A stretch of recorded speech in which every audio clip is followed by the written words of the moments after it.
sino da tante cortellate, per quante me sedette l'arciprete, per quante me sedette l'arciprete, per quante portate torate fratre.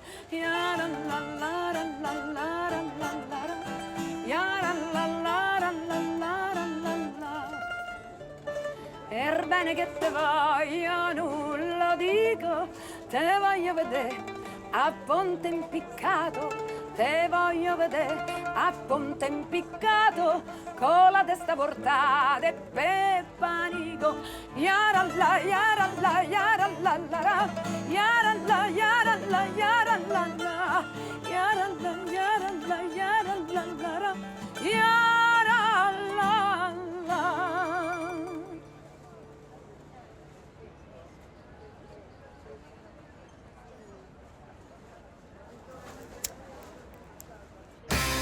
I took a walk through this beautiful world, felt the cool rain on my shoulder, found something good in this beautiful world.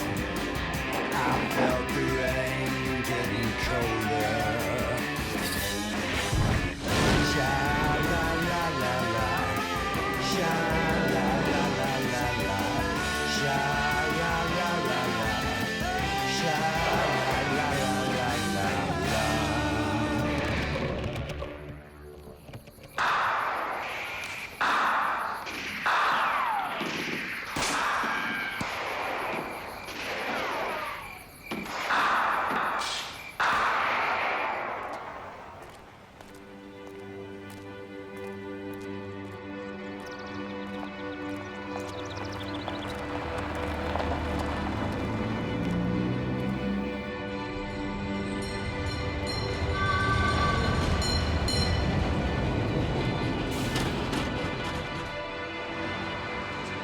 As so many have found throughout history, it's easy to fall in love with Rome.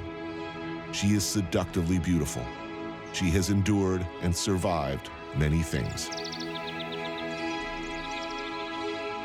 What's left of her former glories, her days of empire, are in ruins, but those ruins continue to enchant us.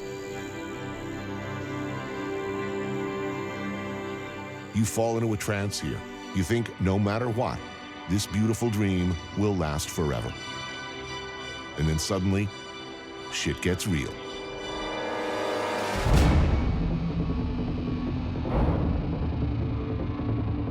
Before World War I, Benito Mussolini was considered a bully and a crackpot, a short-tempered, ever-pontificating soapbox orator from the small town of Predoppio. In time, though, the country was divided and in crisis. It saw itself as besieged by enemies within and without. It needed someone who said he could make Italy great again.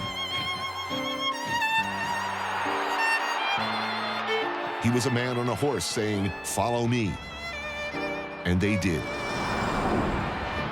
When fascists marched on Rome, the prime minister resigned and Benito Mussolini was appointed leader by the king.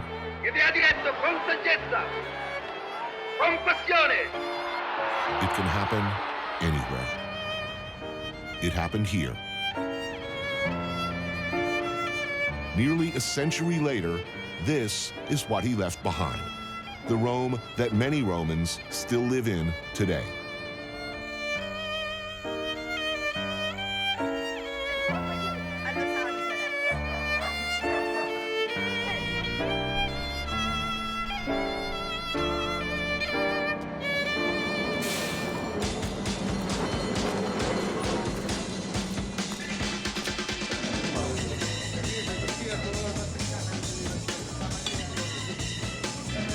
So this is not a show about monuments or statues or the treasures of antiquity.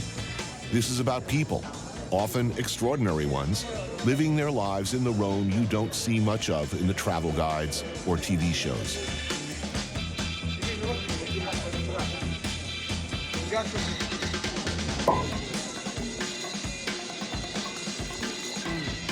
A nice painting of Anna Magnani on the wall. was just watching her in such films as Mama Roma. Ettore! Vieni a dare un bacetto a tua madre.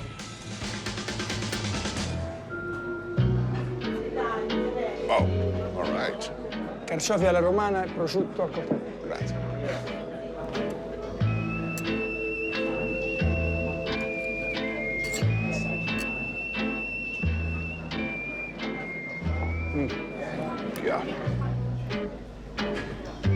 I love this place. I want to die here already. And I might yet. Some people ask me at my hotel where they should eat. Just wherever the concierge tells you to go, don't go there. God damn.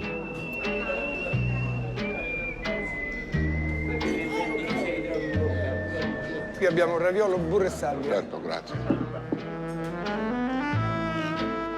That's beautiful. Oh, man. That's so completely awesome.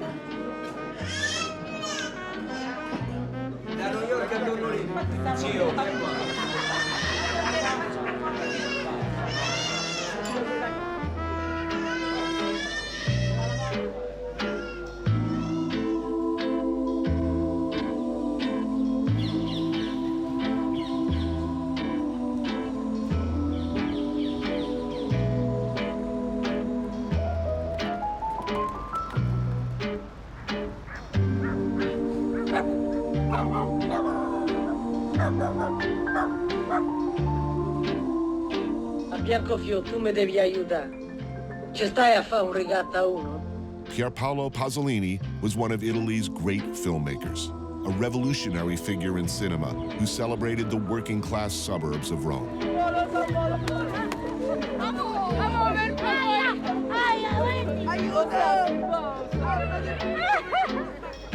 He was a vocal opponent of fascism and of those he felt allowed it to happen. His characters were down and out, victims, predators, brutish and wounded, often played by real people rather than actors.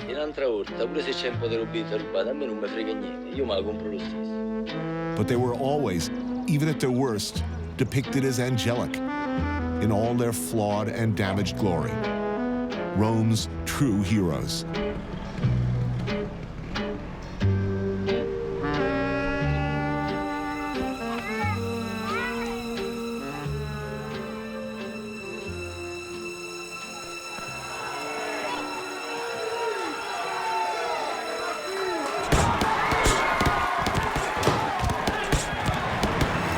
Hard slap of leather against wet skin.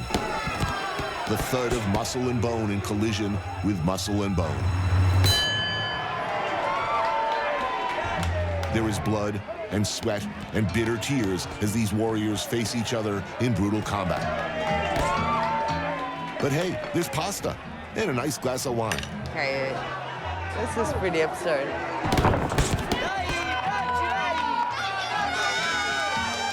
People are fighting their hearts out, getting brain damage, and I'm like eating spaghetti. This is violent too. Looks like somebody's been open and I'm looking at the insides of one of these guys. Actor, director Asia Argento is a member of a dynastic film family stretching back generations. Her father is Dario Argento, credited with creating a wildly innovative and whole new style to the modern horror film as we know it.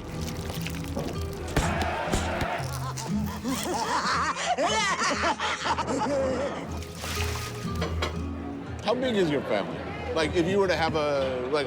We don't. You don't do, like, a big gathering of the clans. I love the expression. You're like... Asia has a reputation for saying what she feels. Yeah, him up. Regardless of what people might think. Papà, è vero che te ne vai? Her semi-autobiographical film, Misunderstood, played at the Cannes Film Festival. Torno presto, soltanto vado via per un film. Sì, papà se ne va. Ma non ha il coraggio di dire a sua figlia che la sta lasciando. Questa è una pazza, è colpa sua. È colpa mia che ho fatto una figlia con una testa di cazzo come te! Asia is the single mother of 2 children and lives modestly in a middle-class neighborhood on the outskirts of Rome. She was born, raised, and remains a Roman by blood and attitude. How is it? It's fantastic. Yeah, it's actually great. The gladiators. It's like ancient Rome in a way.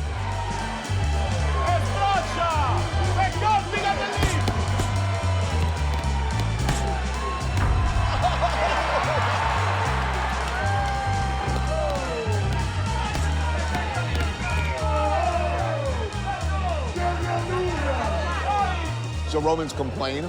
The Romans, they complain about everything. Well.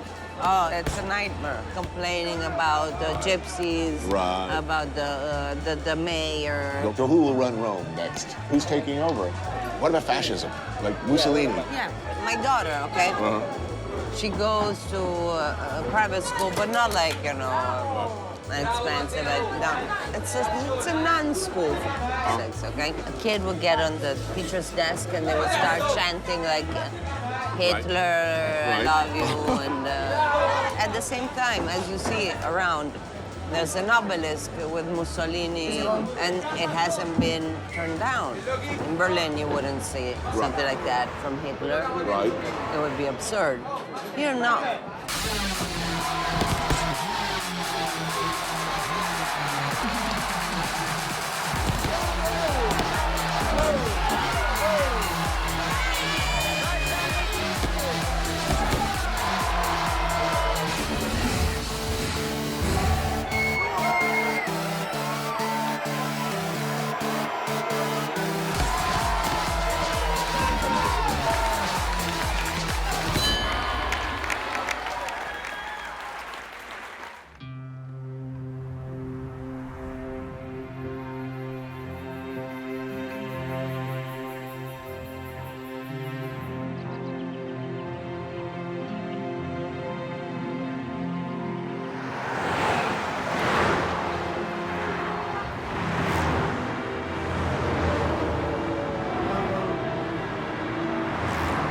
A series of high-speed straightaways interrupted by sharp turns with no shoulders, the Via del Mare was central to Mussolini's dream of connecting Rome to the Mediterranean. It is today Italy's most dangerous road.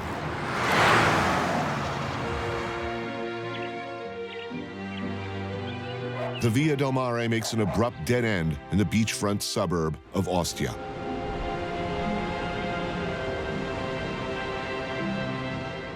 There's a monument here to Pasolini, on the spot he was brutally beaten to death by a band of young male hustlers. Though many attribute the murder to neo-fascists enraged by his politics.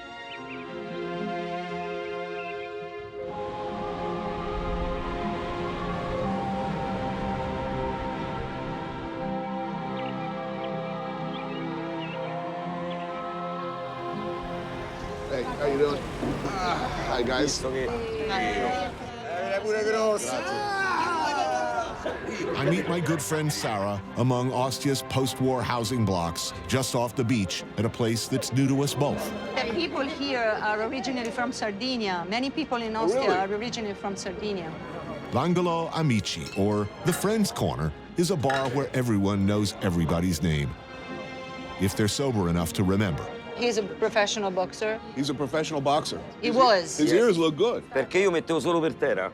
E me chiamavano Little Tyson. He calls himself the Little Tyson. Champion mondo, no, vero. Here everybody has a nickname. Ho fatto I campionati del mondo dilettanti, i campionati italiani dilettanti, sono state con la squadra olimpionica. In quel senso là. Poi ci sono i miei primi 40 anni. Cambiare gomme.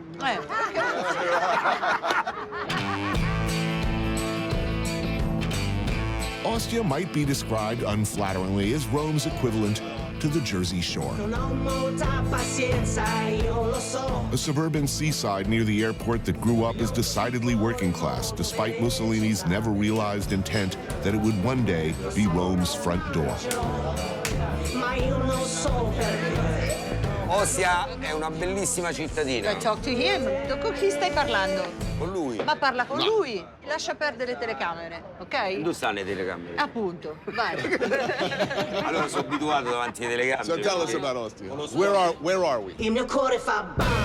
Allora, siamo a Ostia e è come Roma perché non facciamo parte dei privati. hanno chiuso, io ho fatto il collegio, qui c'è una, si chiama Gioventù Italiana, e la fece Mussolini ai tempi tantissimi anni. Io ci ho fatto il collegio. People live in these are not vacation homes. No. Forget about tourists. There are not many. This is like the closest beach to Rome, right? Everybody likes the beach. Why is it not all expensive hotels and money and casinos and... Negli anni 60 c'era Frigeni, no? Andavano tutti i pips. Here is for the workers and has always been considered not very interesting. Allora noi abbiamo un mare che è molto bellissimo, che tanti giudicano, però a Roma vengono tutti. Vabbè, comunque, salute! Ok. Salute. Cheers! I'm curious because we were always interested in food. Typical day, what's for breakfast, what's for lunch, what's for dinner? First, breakfast. Like coffee and a pastry? What? La colazione, dunque, fai un piatto misto, salame, Salame, ham. In Sardegna, no? Qua qui a Roma. Guarda, la colazione cappuccino, cornetta He cappuccino. says that's in Sardinia, but here we have a cappuccino and croissant. Fitte biscottate, latte e caffè, perché devo mangiare così adesso, se no mi mangerei pure la salsiccia col salame. No, lo stai facendo. È la tua malattia. Tu sei diabetica e non puoi mangiare altre cose. Io non ci sto diabetes. Esatto, se no Tu stai dire tanto e cassato. Allora tu pensi che qui scaricano e le donne e le mogli gli fanno lavare i piatti a casa, a tutti, no? Quando vengono qua fanno tutti. So io. Poi vanno a casa tutti a lavare. Ma è un piatto tipico di Ostia invece, qual è? Sorci alla piazza.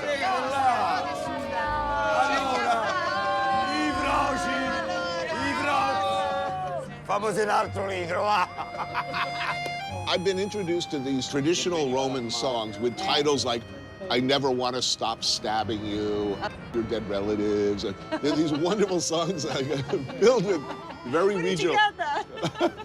And apparently they were originally invented by people in bars and prisons. Do you know anything about these songs? Oh, stornello is like making fun of somebody or a situation and using swear words. This is very romantic. This is like a serenade for a girl. So. Fior de cupuzza, ammazza la mia ragazza, quanto? There are these wonderful expressions, like if I hear that, if you tell me I'm having a baby, I can say, your dead relatives. This is an acceptable expression. But you're not even angry when you say this. This is a sort of a casual expression. It depends on why you're saying. Il loro saluto dico, e li mortacci tua. If you go like this, li mortacci tua, to your bloody dead relatives. Gianni, ciao. It's a nice thing. Se io sono arrabbiata con Gianni e dico, li mortacci. But if you change the hand becomes like an axe, you're really angry. So this is okay. This is okay. But like this is not good. Now I'm mad. This is the worst. No, this is the worst. È facsimile, però differenti momenti.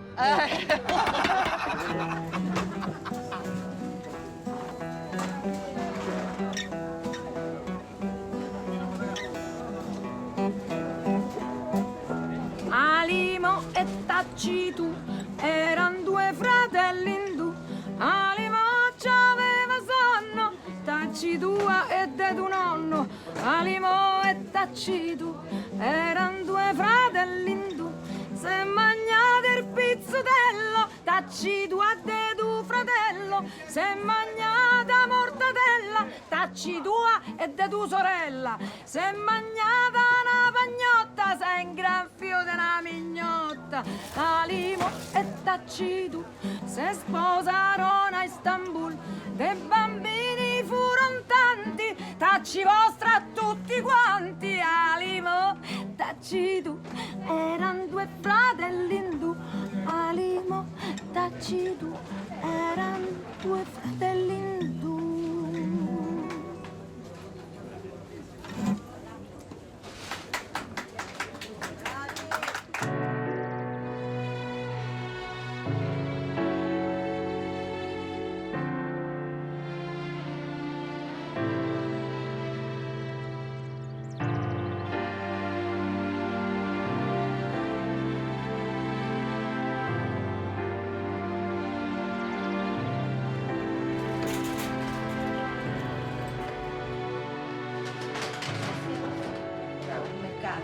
Ah, è vero. Sì, sì. Roma Nord, the Burbs. Asia lives here with her 2 kids. Today, her sister Fiore is visiting and making lunch. La trippa invece ce la davano.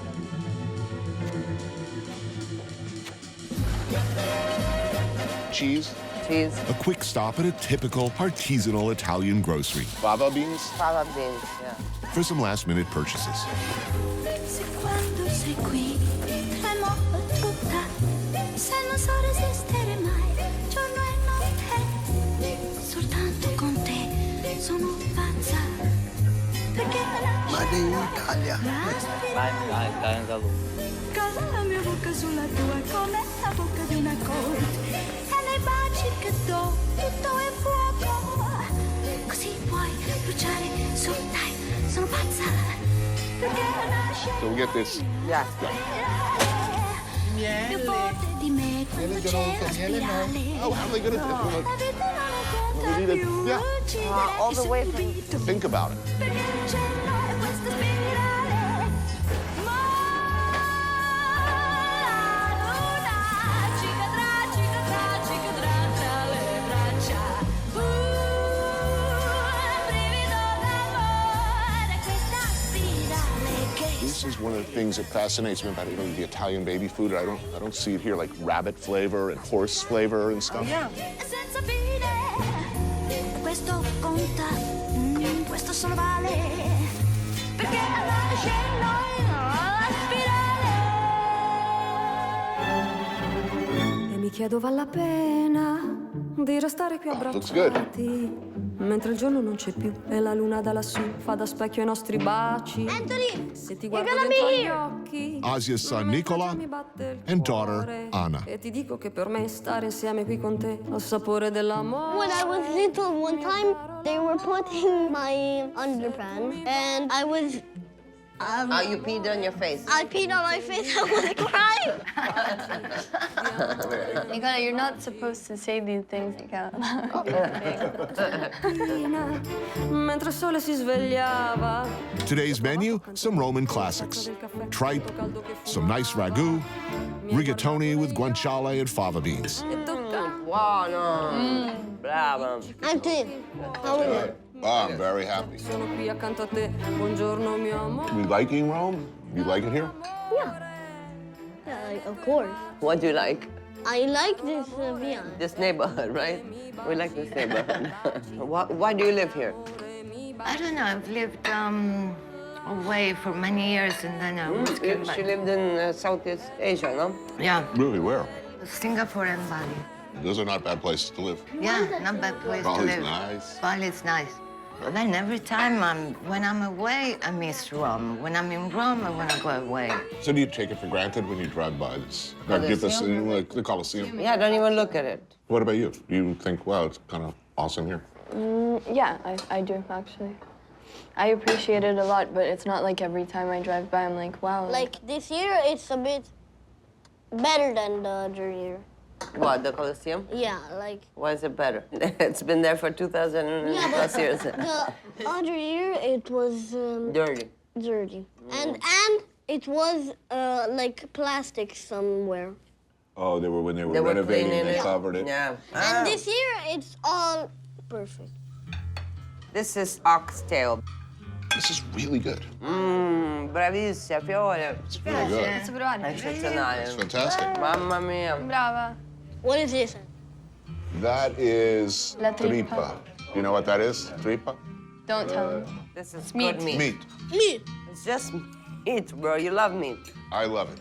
It's one of my favorite things. And in Rome, it's with the sauce, right? In Rome, See, in Rome it's Rome is with the sauce. With tomato. I ate one in Florence without the sauce. It tasted like human fingers, like skin, like it was. Yeah, it's one of my favorite things on earth, but if you don't do it right, it smells like wet dog. Yeah. It's got that kind of funky. I used to like it as a kid, even though I was very particular about food, kind of like Nicola. I was not adventurous. I hated food because my mother would impose us to eat all this crazy stuff, like brains, like Yeah. Like it was horrible. Boiled brains when you're 5, then you see the veins and such. Yeah, because they were sure that the brain make you smart. Make you smarter. And somebody's hitting the tripod. Nick, you don't have to eat like if you don't like. I mean. Questo qua dove piace? Non ti piace? I know you. I saw your face. Like eat some bread. Yes. Look. Look, love. I understand. We understand. Yeah. Give It's him all some good, bread. man. It's all good, my Ce l'ho friend. provata. You tried. You did good. Hang in there, dude. Come dopo una corsa. Pensavo che non...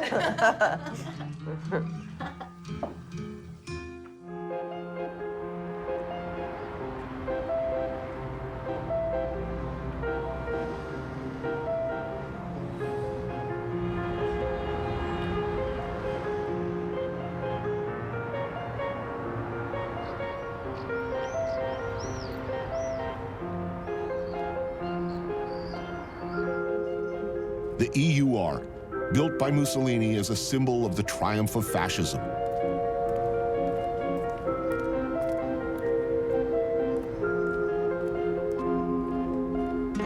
These buildings were not designed to thrill or elevate or warm with their beauty. They are designed to dwarf the individual, to intimidate, to remind constantly that the state is all-powerful and supreme, that the individual is meaningless in the grand scheme of things. One person, just like the other. Fungible, replaceable, ultimately worthless.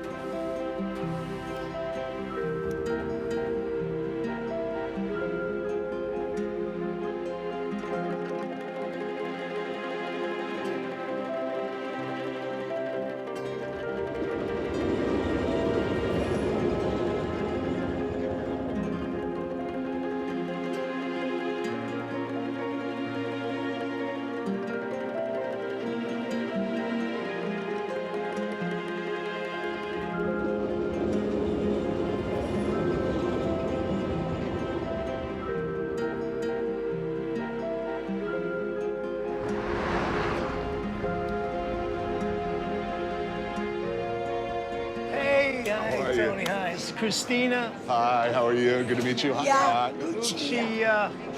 That's my assistant, Jacopo. Would you say hi to Tony? Hello, hi.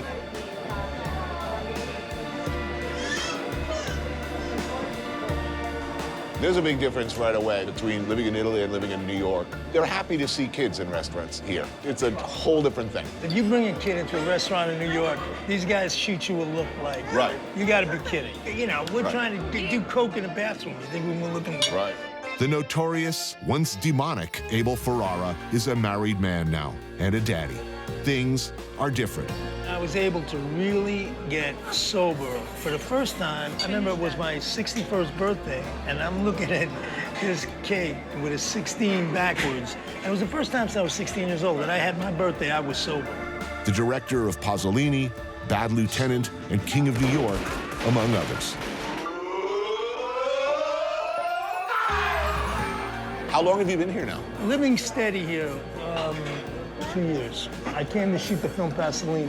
Right. Then we met Christina. It was the craziest scene we shot, right? So it was the most crazy scene. It's an orgy. We got 30 people naked. It's 40 degrees out. And it was a little bit for a second. and then she was born. And she arrived. So. Very soon. Wow. This is good. The most beautiful thing of Italy is every city you go to, it's totally different cuisine. I mean, this is Roman, all Roman. Oh, there you are. Hey, ciao, ciao. Say hello. This is Tony. I grew up in a Southern Italian family. Catholic. Yeah, Catholic. How Catholic were you? Bronx. You'd have to get on your knees and say the rosary. You're like, when you're 6 years old, you're 7 years old, right? Right. And with the nuns walking back and forth, beating the shit out of you for any reason. And even though some of them look like Angelina Jolie, some of the nuns I had actually. Yeah, okay, good. Really? Yeah, it was some this beauties. This was an issue I had with Bad Lieutenant. The nuns were hot. Oh, well. I never saw any nuns that looked like that. No, okay? no. Those boys, those sad, raging boys, It's okay, it's okay, it's okay, it's okay. A typical Roman dish? A typical Roman dish, Yes. please. Roman snails? Snails, like this from the sea? The well? No. Or, no, yeah. The terra. Oh, really?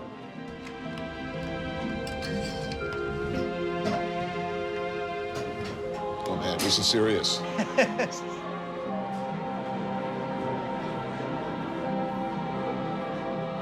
What's the best thing about this city?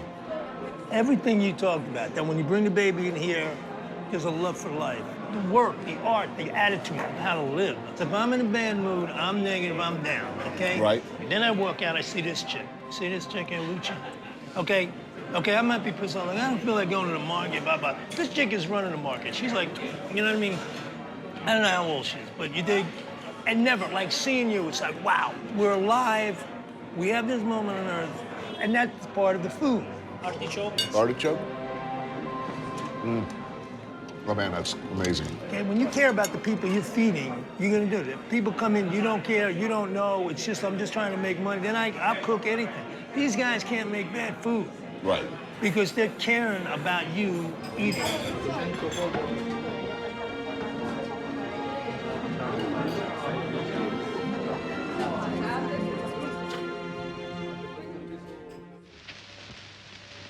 I am very glad to be able to express my friendly feelings towards the American nation, my fellow citizens who are working to make America great.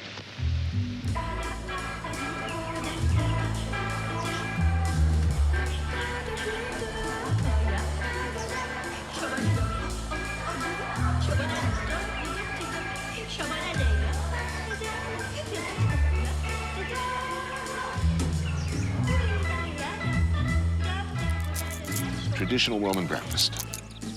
Cappuccino before 12, some say 11.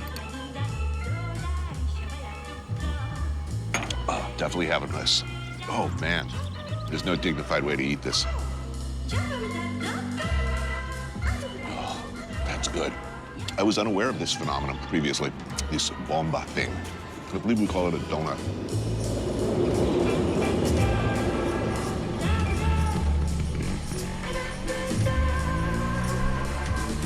To Pasolini, it was the outskirts, the margins of Rome that were interesting and beautiful. The real Rome, not the temples and monuments of a long-dead empire. A place where people struggled every day to live and to love.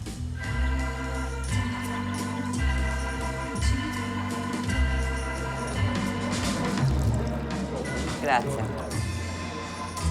I mean, you've been eating here for how long? Since I was a kid. I used to love it as a child. It's comforting. Food the same, more or less? I mean, it Always the same. changes? Yes, that's the thing. That's why I keep coming back. The grandma makes it. It's always her cooking. She cooks every Sunday. She makes fettuccine fresh. Rome is a city where you find the most extraordinary of pleasures in the most ordinary things. Like this place, which I am not ever going to tell you the name of. Asia's been coming here regularly. Grazie. Forever. She brings her kids still, so I'm not going to screw it up for her. Oh, that's good. That's good. Children's food. Isn't it comforting? Is it possible to look at Rome in a non-cinematic way? I mean, it's a city that kind of demands it. To me, it's how to shoot it the way it has never been shot. There's sides of Rome that Pasolini, for instance, who wasn't from Rome, who would shoot here, and he would do the suburbs and get this sense of the real Rome. Eccola laggiù, casa nostra, la vedi? Qua finestra lassù, dove c'è batte il sole. I went to the Colosseum the first time when I was 16. Well, how often do New Yorkers go to the Empire State Building? Why would you go inside? Yeah, I know. Because it's tall? I guess. So we were talking before about that church with the paintings of martyrs. It's super violent.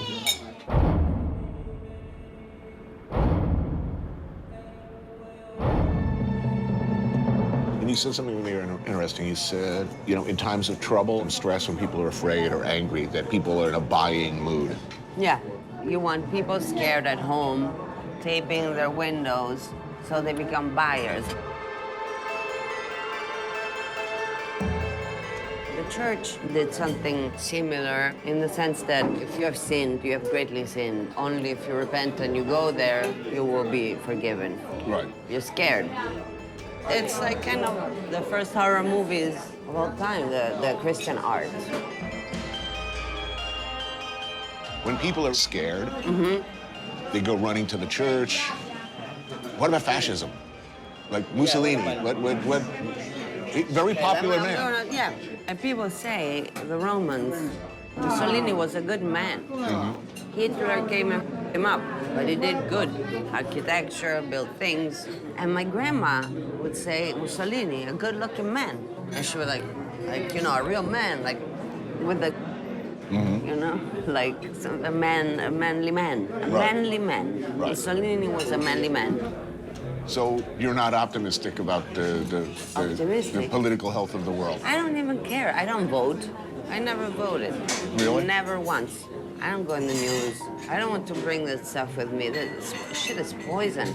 It's just like this Italian way of like, let it go, you know, as long as it doesn't bother me. And I am completely like that. Like I care about my neighborhood, my children, my building, you know. I care about that. It's a lot to care about already.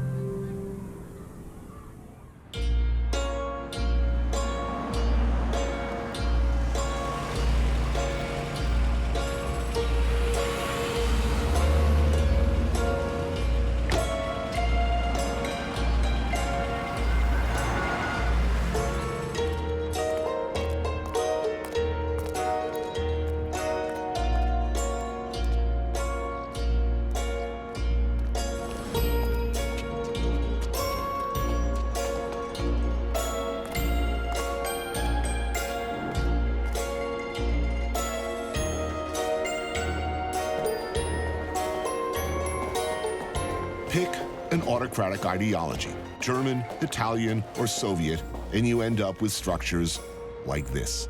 So this was, I forget what it was in the 10th victim. I think it's a chase scene. The runaway, yeah. Yes, it's a chase scene, right? Yep. But in the conformist, this was a mental institution.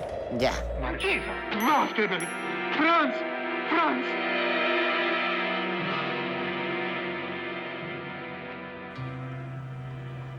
I mean, the idea, as I understand it, was this was going to be a shining example of, you know, the new Superman, the fascist. This is what fascism can do for the World's Fair. I think was the plan, and it 20 years celebrating 20 years of fascism, but it never happened. The war broke before, and then after the war, this neighborhood was overgrown by weeds and trees. It was forgotten. People wouldn't come here. It was shameful. They haven't bombed it. As much as in Berlin, they bombed everything else, but this is still standing, even though to this day, they don't use it very much.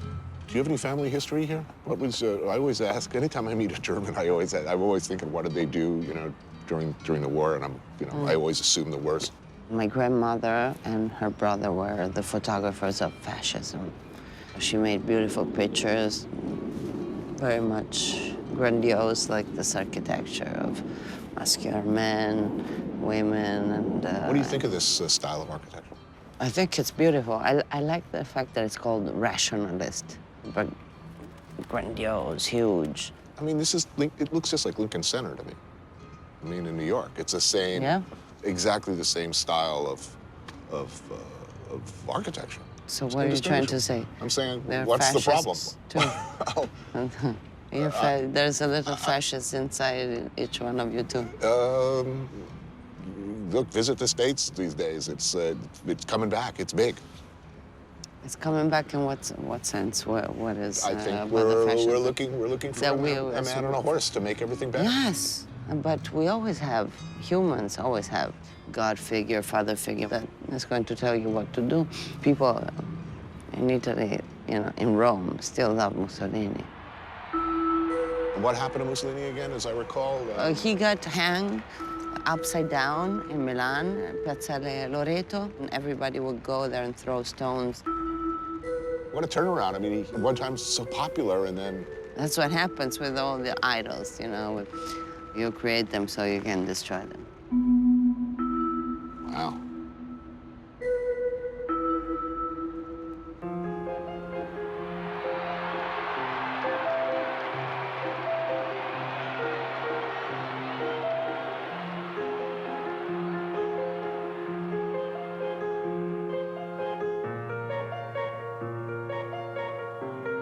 Thank you for bringing me here. I don't think I've ever been or ever or will come back. Maybe for movies.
Sunil Thakkar आप सुन रहे हैं मसाला radio मौसम मस्त है गर्मी जबरदस्त Đài phát thanh Sài Gòn phát thanh trên 2 làn sóng 900 AM Houston và 1.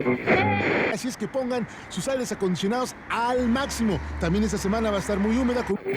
Rise and shine. It's a beautiful day in Houston, but it's gonna be a hot one. I took a walk through this beautiful world. Felt the cool rain on my shoulder. Found something good in this beautiful world. I felt the rain getting colder. Sha la la la la, sha la la la la la, sha la la la la, sha la la la la la.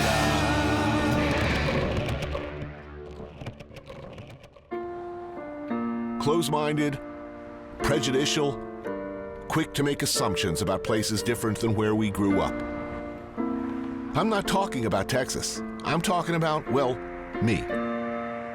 And people like me, who are way too comfortable thinking of Texas as a big space filled with intolerant, invariably right-wing white people, waddling between the fast food outlet and the gun store. That, of course, is wrong. But then, I'm used to being wrong. Texas, Houston in particular, is a very different place than you might imagine from the stereotypes and the sound bites of its national political figures. Immigrants, refugees, and non-white Americans have in fact been transforming the city, the food, and culture of Houston for years. Welcome to America, people.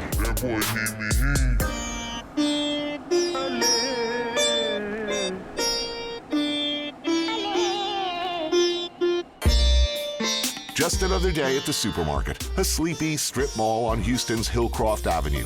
Kemat Grocers, serving the community since 1994. Today, they're hosting a quiet, low-key affair. Good afternoon, ladies and gentlemen. How are we doing today?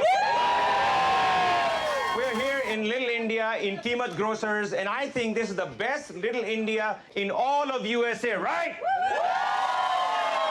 DJ Z, I want to throw a party right now. Everybody, let's start this party!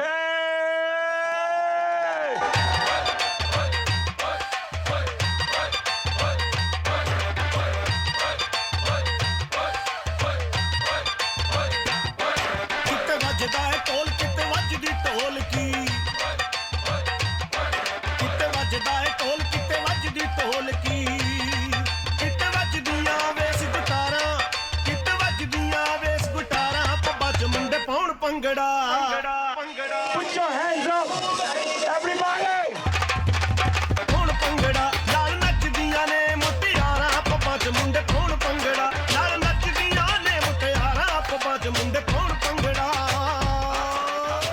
How large is the community here? 200,000 people. 200,000, that's India and Pakistan. Yeah, Indians, Pakistanis, some Bangladeshis, very few Nepalis. So 200,000 and rising, quick. Yeah.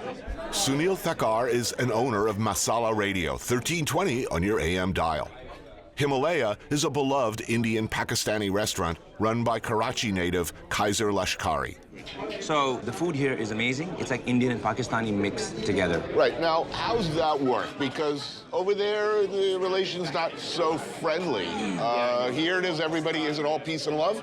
Yeah, you know, there's no boundaries here. I see so many homes, new subdivisions, and people just buying them up. And on my street, 18 homes, 12 out of them are from other countries. India, Pakistan, Malaysia, Indonesia. And once you live together, it just sort of, you just become family. How many brown people here? Any non-Indians? I want to see non-Indians. Do you have any non-Indians? What I'm going to do is I'm going to see how good this Asian guy can do a Bollywood step. Move like this. Move like this. Yeah. Hook. Well, how old were you when you moved here? I was 17 when I came here. Oh, wow. And growing up, I wanted to be a Bollywood star. I wanted to be a movie star. But my mom didn't want to do anything with this whole movie business. Right. When I came here, and something about this country, something about the openness has gotten me kind of doing what I wanted to do. And I said, I always wanted to be an entertainer. I always wanted to be a comedian. And radio was perfect for me to bring Bollywood in people's cars. Houston's got the biggest drive time. So people listen to the radio here. I couldn't do this back home. But here, you get a chance to just be a new you. You can just be a new person. You know, they say, oh, Hindus reincarnate thousands of times. I feel like I reincarnated live when I came here. An intensely aromatic biryani. Goat marinated in yogurt, garlic, and ginger, then slow cooked with cumin, cardamom, and star anise. Green curry chicken, done Texas Desi style with a blend of tomatillos and green chilies, cilantro, and cumin. Steak tikka. And hunter's beef, sort of an Indian-inflected pastrami, an invention of the chefs. Brined for 10 days, cooked and served with homemade mustard sauce. What about your kids? Do they feel American, or do they feel Indian, or do they feel Indian-American? So they're definitely Indian-American. You know, they eat Indian food. Right. But if you give my son an option, he wants to go to Taco Bell. They speak Gujarati, they like Bollywood dancing, but yet they're not as Indian as I am. I want my kids, and I want all of the kids to come in and feel that these are our traditions that we gotta continue. We got a Pani Puri eating contest coming up. Who can tell me what a Pani Puri is? Like a little dumpling, and it has a hole in it and filled with the potatoes and chickpeas, and then it has a spicy water in it. All right, on the count of 3, what I'm gonna do is, I'm gonna give you 30 seconds, and I'm gonna see who can eat the most Pani Puris. DJ Z, you got some music ready? On the count of 3. 1, 2, 1, 2, 3, 4. 30 seconds. Most Pani Puris in 30 seconds. Come on, eat them puris. I'm gonna give you 30 more seconds because I think you guys are a little slow. 10, 9,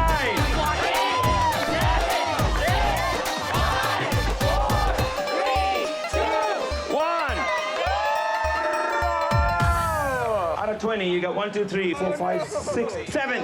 20 minus 7. She is the winner.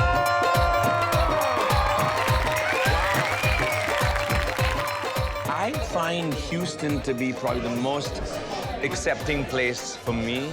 Right. I love it here. I love being Indian in Houston. It's not one of those towns that you say, oh, I want to live in Houston. But once you come here, once you live here, you don't want to move out of here. You know, I always consider India as my motherland, but Houston's my home.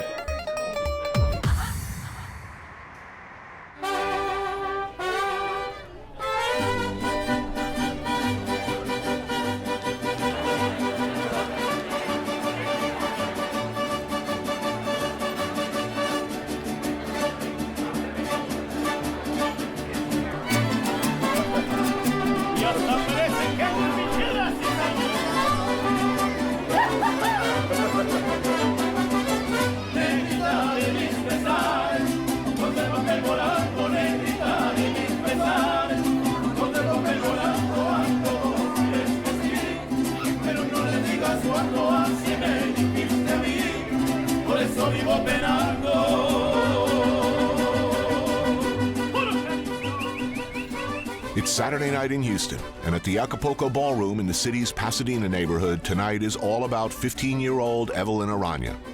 If you're Mexican or Mexican-American or anywhere in between, and you've got a daughter turning 15, you better be throwing her a quince, or a quinceañera to be precise.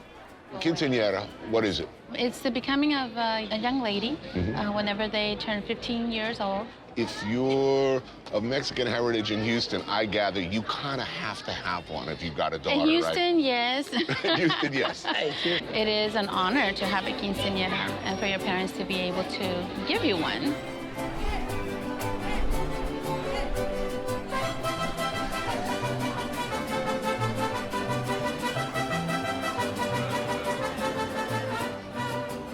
The quinceañera business is a multi-million-dollar-a-year industry around here. The competition is fierce. It is a big deal, is what I'm saying, and the style and budget can vary enormously depending on means and ambition.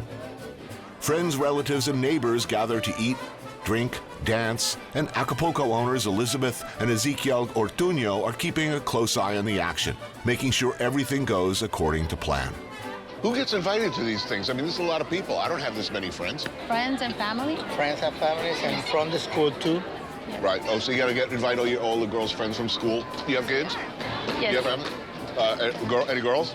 4 girls. 4 girls, so they all have these. All of them have had their quinceañeras, and a couple of them have had their sweet 16s. You get a quinceañera and a sweet 16? Yes. Oh, my God. I was really happy about having a girl, but it's expensive. What do boys get? A soccer ball. Man, that's cost effective.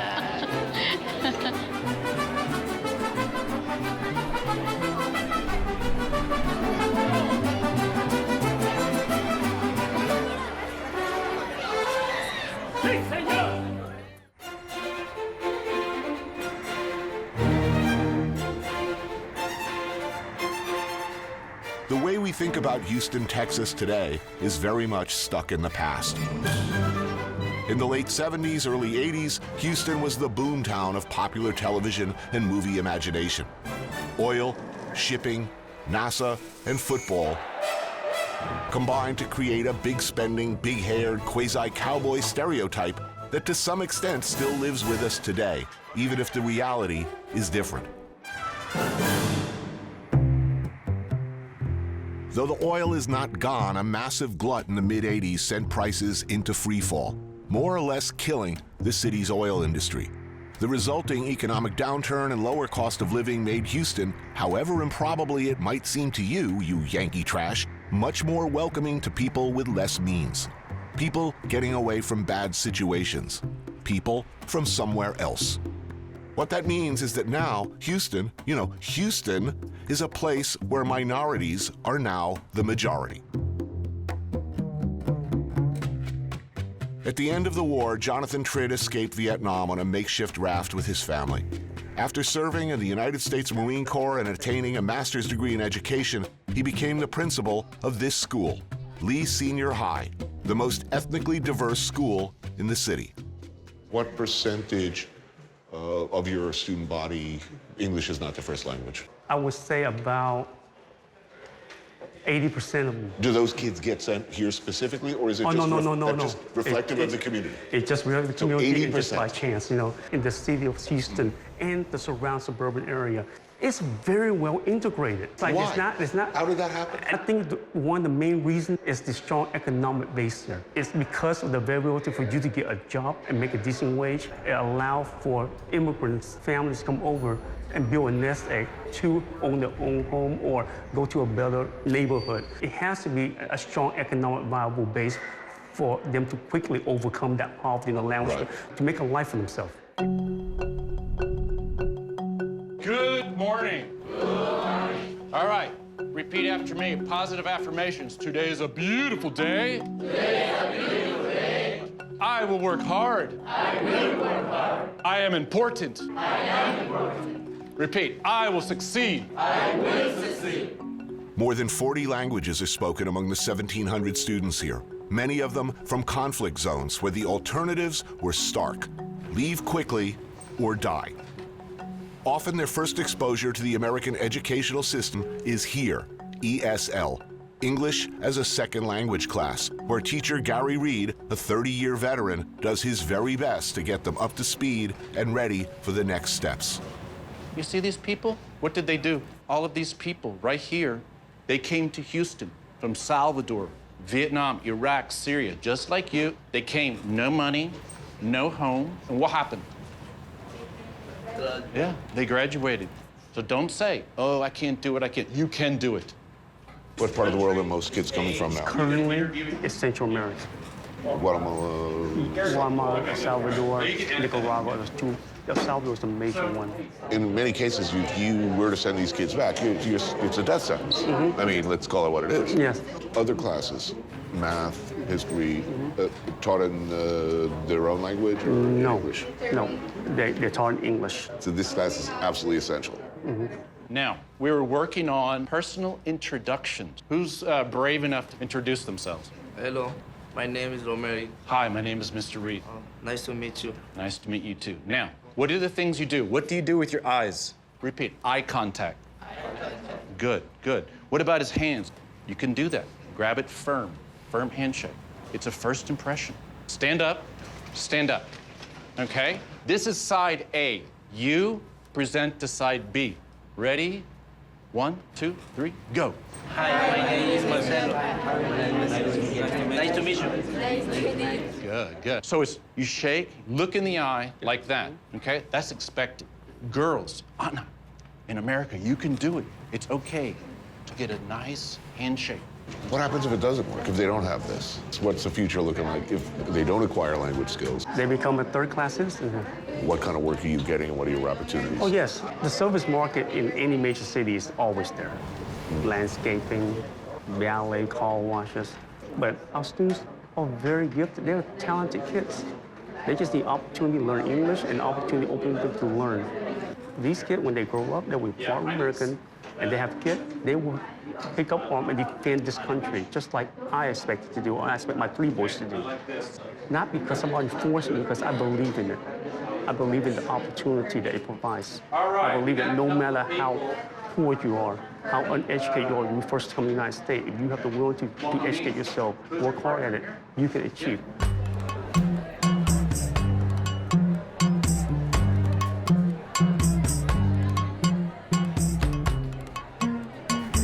Chicken sandwich and French fries, fruit salad, carton of milk. Welcome to America, kids. No, I haven't had one of these in a long time. So what country is everybody from? I'm from Africa, like Ghana, Cote d'Ivoire. Honduras. Iraq. Where in Iraq? Which? Pakistan. And you've been here how long? 1 year. 1 year. Well, his English is pretty good. Very good. It took me at least 2 years just to be brave enough to open up, you know. No, they're progressing very, very well. You know? Mister, do you eat African food? Yeah, I've been to Africa a lot. I have not been to Burkina Faso, but I love the food in Ghana. Food in Senegal is very, very nice. Well, you already been in Senegal? Oh, yes, fantastic. Your first day in school, was it frightening?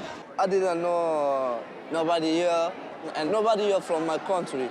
So I feel scared, but step by step, I start to learn English and then start to talk with the people. So after school, when you graduate high school, what do you want to do next? I want to be a fashion designer, and I want to go to college. I want to study more. What are you going to do? I wanted to go to college, and I want to study medicine. I am between medicine and engineering. What do you want to do?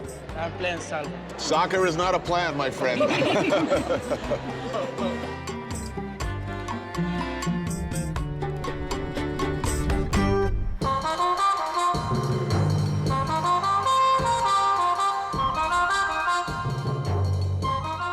Pearland is the quintessential sprawl of suburban Americana. And more these days, this is the quintessential American family. Jonathan, his Salvadoran-born wife, Sylvia, along with his sister Kim and her husband Ron, Jonathan's mom, Nina, and Sylvia's mom, Ayala. So if you have like on Christmas or 4th of July or a big holiday, how many extended family? How many people are coming over? Oh, everyone's laughing. Like a lot. Wow, okay. A lot. What's a lot? How many? 40, 50. About Wow. 40, 50 people. I mean, I don't even see us as interracial until people point it out. Well, it's like a typical Texan family at this point. Yeah. Ayala cooks tamales de gallina from scratch. Outside, fresh pupusas are being made on a hot griddle. Jonathan's mom, Nina, makes a dish of jellyfish, shrimp, and pork, tossed with mint, carrots, red onion, and peanuts, dressed with nuoc mam, the pungent Vietnamese fish sauce. And mi cang, a rice noodle dish from central Vietnam made with pork ribs, shrimp, and chilies. Very mixed up meal here. Yeah. Awesome. Did you speak English when you arrived here? Oh, not a word. I Not a couldn't even word. say hi. So I learned it literally within a year. Yeah. Because I had to. By 5th grade, this one teacher, Miss Spikes, just made me feel like I was the smartest little thing in the whole world. She built up my confidence that I could do anything. You know, we learned how to speak Spanish first before we learned how to speak English. Of course. So you came over in 78, did you say? Late 77. I was 10 years old. We literally left on, I wouldn't call it a boat. It's more like a raft. There was a hole in the boat. We sat in water the entire time, just sit in soaking water. They let us come in as refugees to the United States. No, we live in a government housing projects. Me, my sister, and my brother all were placed in the same category for ESL. We were probably one of the first wave of boat people resettlement to Houston. Well, what was the urgency to take such a tremendous risk? Our parents felt we need to take a chance on freedom and opportunity than to live under communist rule.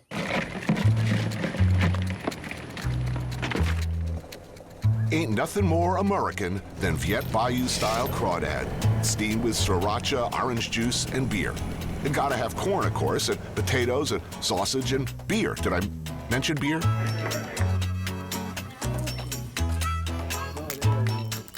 Texas, we get the bad rep of that we are not compassionate. And I think that's a wrong portrayal. Right. Texans as a whole, when the crisis comes, are the most generous and the most compassionate people that I know. It doesn't matter you red or blue, left or right, middle. When that time comes, they are very generous and they will help out.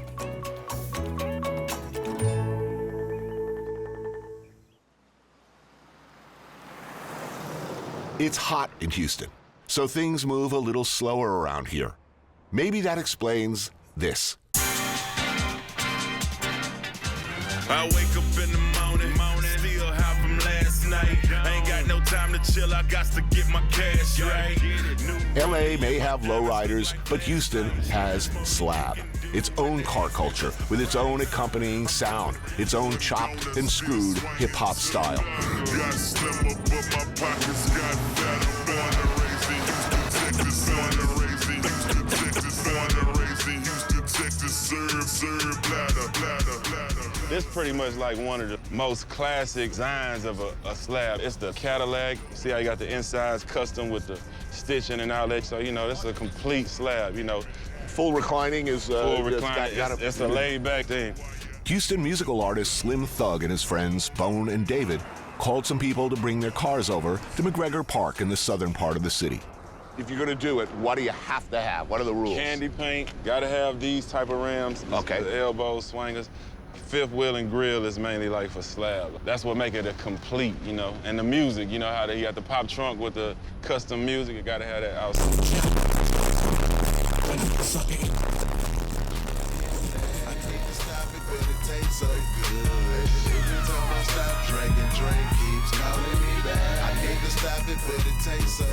When you hit the block, it's not a bunch of dudes just standing up. It's a bunch of everything. You know, take the old and mix it with the new, you know what I'm saying? These two pink Cadillacs are awesome. That's a married couple, man and woman, and they had their kids with them. Each truck, they say something, that's your autograph. You see it coming, and you see the car, the grill, and you see the two prongs. It's like, oh my God, here come whoever the guard is of your neighborhood. Right. They basically like legends in the streets. Are all of these, like, are they works in progress, or are people I constantly think it's gonna adding forever on? be a work in progress. I think a slab, you're gonna stay after doing it. They always changing them. It get expensive, real talk. Like all these cars out here, They probably spent the bankroll on all of it. I wonder last year how many sweets I rolled. I wonder last year how many cups I pulled. Or that muddy purple I purchased by the... You're not eating Pizza Hut in the back of that car either, are you? Well, really, you barely see people in the backseat of somebody's car out here. He's shaking his head. He's like, nobody's got a backseat. Because you got to lean. So you got to lean Not a lot of back. leg room. So that means whoever back here can't be long. So I'm thinking about my Lincoln now. You know, maybe I'm thinking like crocodile skin on the outside. Would that be all right? About pony. Pony? From a horse or cow's. Like Palomino kind of a thing going? Yes, sir. That'd be fresh. That'd be evil. Pay him no mind.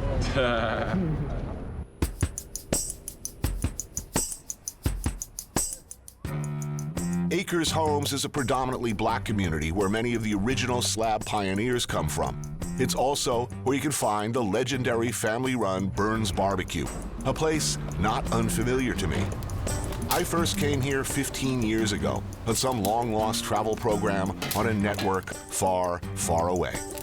Founder Roy Burns has passed on to the great open pit in the sky since last I was here, but his son and his grandchildren carry on the tradition of making some of the best East Texas-style barbecue you can find around here.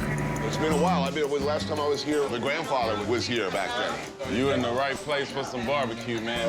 What do? You do ribs or brisket, or? They do all that. You do all of it? All that. What is that? Moonshine.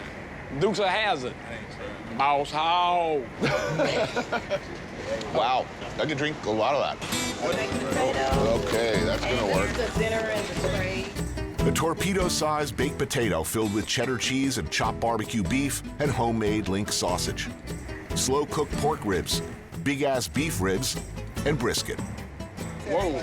Okay, I got a baked potato. This baked potato is yours. It's marvelous. That thing is like gigantic. It's My mother always said never eat anything bigger than your head. And that's about as the size of a human head. That look good, though, I ain't gonna lie. So, everybody born here? Born and raised. The town changed at all? A lot. Yeah, well, wait. You know, it was like a big, small town at first. Now it's becoming like a real city. You know. Is that a good or bad? It depends on what you do. Good and bad, kind of. A lot of the stuff we was really into back in the day, these new kids or these people from out of town really ain't into. Even the music, like back in the day, Houston was so independent, like I was selling so many records out of the trunk that I didn't want a major deal. I'm from H-Town, so you know what I'm sipping. I'm from H-Town, so you know what I'm sipping. Hit the boulevard, got the candy paint dripping. And I'm from H-Town, so you know what I'm sipping. Hey. Is there a distinctive Houston sound? Very. You know, the whole culture from the cars to the sip and serve and the music itself. First of all, what's sip and serve? Serve it's a promethazine and codeine. It was a cough syrup. But then they mixed it with soda out here. Why is that the drug of choice here and not? Maybe because you see how it is, everything is so chill and laid back. In Atlanta, everything was turned up. Out here, everything is slowed down because I guess we're a more laid back culture. So at various points in your career, clearly somebody said, well, look, why don't you move out here? LA is good. The money out here, the deals are out here. Right. But here you are. Why stay? I try to go to LA, and the people out there are so thirsty to try to be a star that they fake and they crooked. It's like, I don't want to be around those type of people. I want to be around good, genuine people. Is Houston a good place to live? Yep, great place. Cost of living is cheap. It stays hot and warm. It's never snowing to where you got to shovel your driveway.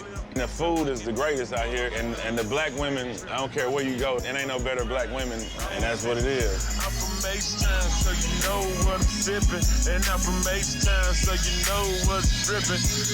Hold up.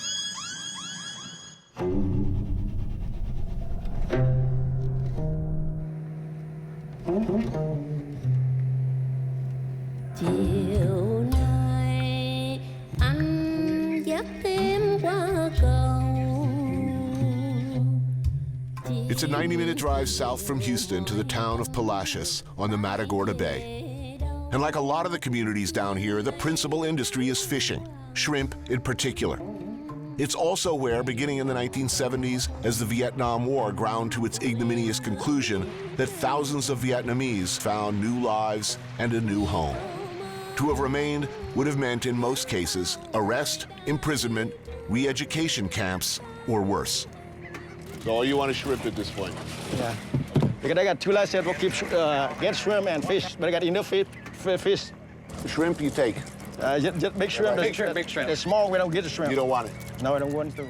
The shrimping has declined considerably since the 1980s, but the bay still provides a solid livelihood for people like Vinh Nguyen, who made it out of Vietnam on a tiny handmade boat. His engine died and he and his family were lost in the South China Sea for 9 days before being rescued by a cargo ship. He became a United States citizen in 1990 and raised his family here in Palacios. So what year did you come here? How long have you been doing this? I've been, I started for shrimp on 1985. And what year did you arrive in this country? I left my country in 1979. How old were you when you got here? 21 years. You were 21. So why shrimp? How did you come to this business? Because my cousin. Cousin, okay. is living here. Right. And I work on a job first.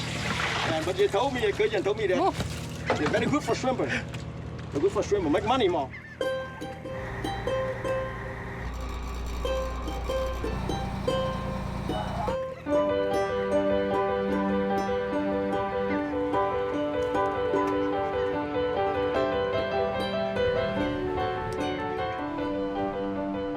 Back on dry land, Vinh's first stop is The Point, the town's general store. It's owned and operated by pillars of the community, Yen and Brian Tran, who separately came over from Vietnam around the same time, met, married, and raised 3 children here. This is fulfilled my dream. I came here with nothing, 17 years old. First job I ever worked in washing dishes. So my boss told me and said, hey, you are a hard worker. You know, maybe one day you're gonna be the boss. So I have that thing in my mind. After I get married, I told my wife, I said, open the restaurant. And she stopped me. She said, no, you're crazy. So after all my kids went to college, they got a good job, I would mention again, and she said, okay. Oh, that's nice. Convenience store, bait shop, quick stop for a meal, The Point is in many ways typical in the way it's geared towards serving the immediate needs of its community. Food for Vietnamese and food for Mexicans. Yen, Brian, their kids Jennifer and Kimberly, as well as cousin TV and his son Donnie. All proud citizens of the United States of America, by the way. You know, I really feel fortunate we live in this town and we have a lot of support. When we want to open this store, all my friends say, I want to have Vietnamese food. I know that here you have to have Mexican food. So I went and talked to the best Mexican cook in town, Maricela. Yeah, this is the chef right here. Yeah. Good chef. So Yes. It's the Maricela.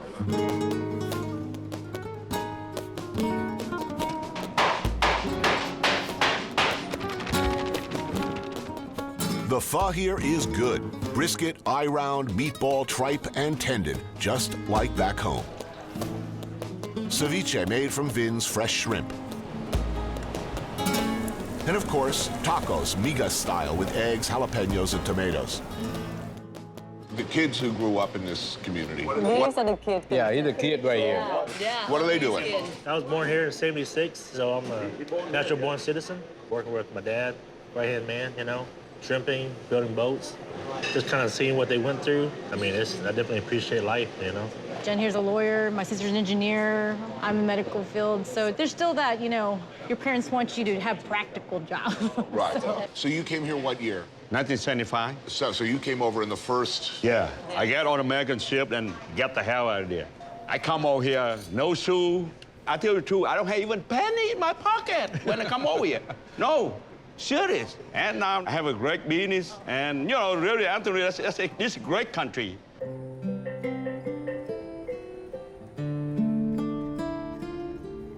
This community of Vietnamese people are very fortunate. We always see the generosity of people over here. Because we live in the, 30 years of Civil War? Yeah. So no one trusts anyone. But when you come over here, people take you in and they trust you. And I always say the United States opened the house for the immigrant and for the refugee. I feel this is my home.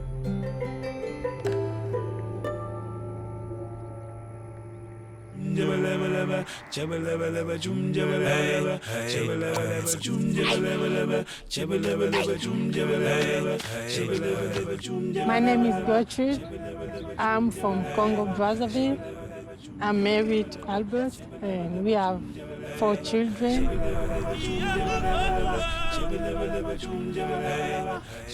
It's my dream. My dream. I need to be boss. I need to have my land. For sure, we like the weather because we don't have snow here. On summer, I know it's very hot here, but it's good for plenty, and people are nice in Houston. Many of the more recent arrivals in Houston come from places where life is unbelievably hard and often dangerous. Many come from agrarian backgrounds, arriving here without the skill set needed to compete for jobs in an urban situation.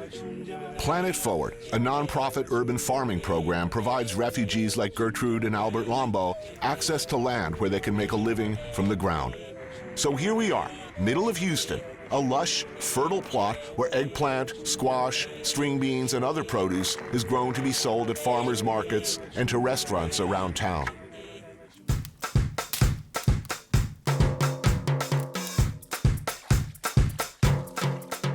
Fellow Congolese Houston transplants Guy Moulet and Constant Guala.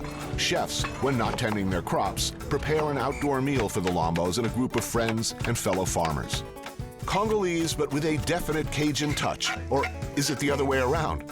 A slow-cooked stew of sausage, shrimp, dried mackerel, and Malabar spinach over fufu. Then Texas beef brochettes marinated in chilies and cilantro and Maggi bouillon, with a ratatouille made from produce grown right here. What did you all think when you heard that you were going to be resettled in Texas? In my country, when people talk about Texas, they know that is where many farmer is. Really? And now, do you feel welcome? Do you feel the community is happy you're here? Wonderful. The first challenge was the language. It wasn't easy. Even now, it's not easy. But you already speak how many languages? In Congo, principle, we have 3 languages. Of course. We have French, Lingala, and Munukutuba. So don't feel too bad. Most Americans struggle with one. It's okay.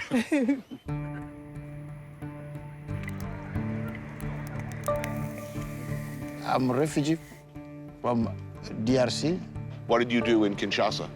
I did electrician and construction too. And here? I was machine operator. After that, I decided to be farmer. It was my dream.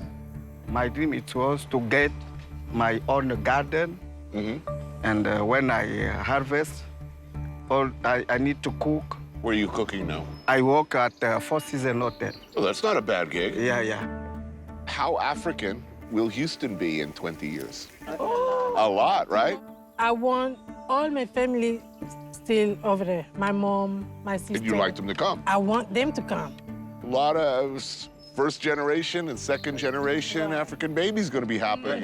Yeah. Houston is going to look real different. Yeah. You'll hear Lingala at the 7-Eleven, no problem? No Swahili? problem. In 10 years? Yeah.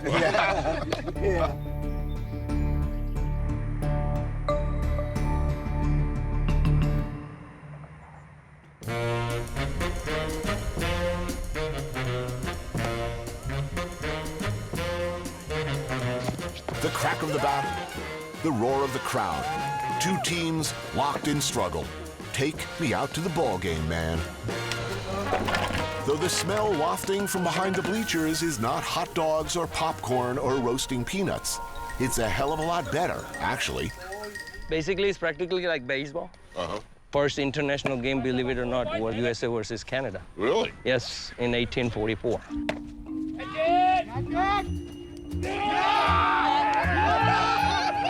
Yeah, I don't know if you knew, but cricket is second most watched sport in the I just world. read that. Yes. India is #1. USA is #2. I do like a sport where you can aim at somebody's crotch, though. I think that's sort of awesome. I'm not even going to try and explain the sport of cricket to you. There's a ball, and there's bats. And I think you run to, like, base. Go out to Sardar Patel Stadium in Houston's Richmond neighborhood and ask league president of the Houston Indian Cricket Club, Kuldeep Patel, what it's all about. He knows. He was once a big cricket star himself. Let's go, let's go! Who's winning? The first team scored 120 runs. Right. They're chasing right now. I see. So we can't really say because they haven't had an opportunity. Exactly. Right? See, this is why it didn't happen in America. We like winners in America. We like to know who's winning at all times. But this is very high energetic game. Baseball, when we watch baseball, it's kind of slow to us. Right. When we're playing well, this even game, us, right? It's a slower game. It's really all about the snacks in yes. baseball. Hot dogs. They're shitty hot dogs, too. In beer's even worse.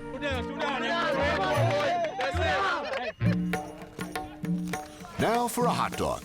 Oh, no. Right. Now for some tandoori chicken, cooked to perfection. Some spicy, tender, and totally delicious curried goat. And made-to-order potato masala dosas. Are there fewer rules here?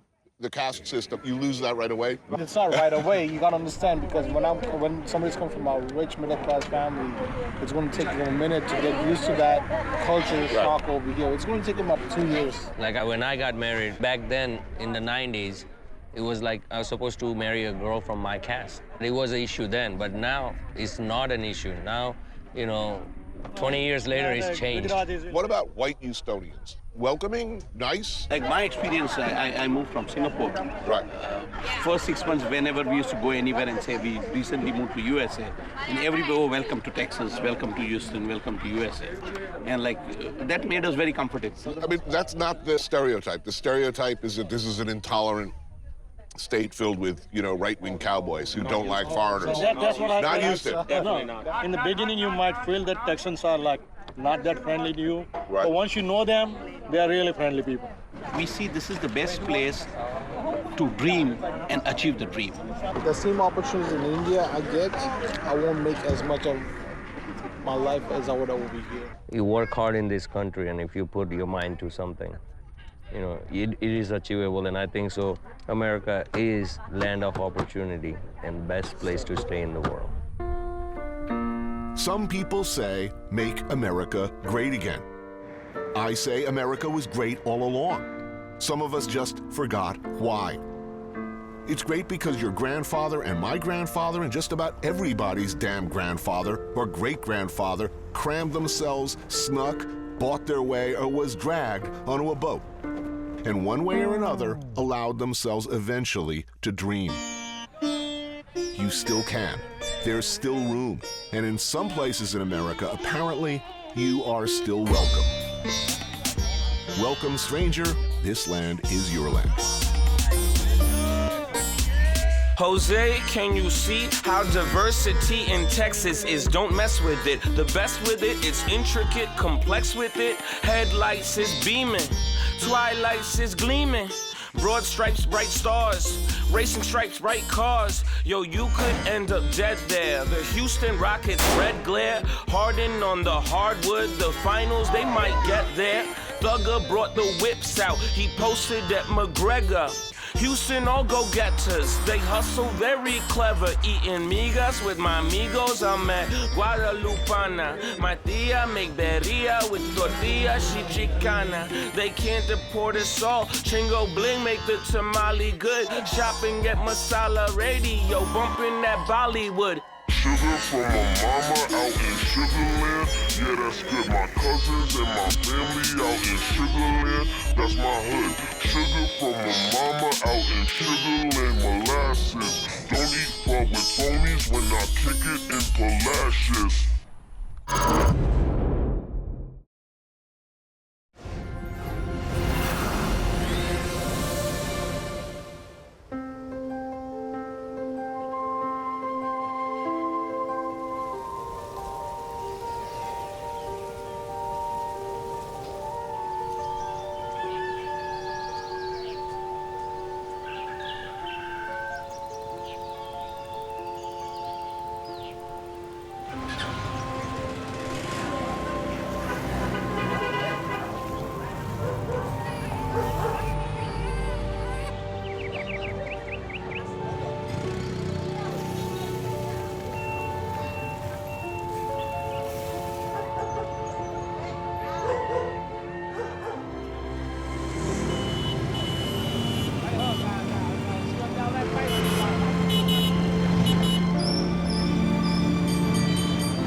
felt the cool rain on my shoulder.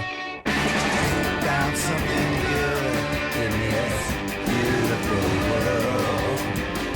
I felt the rain getting colder. Sha la la la la, sha la la la la la, sha la la la la, sha la la la la la la.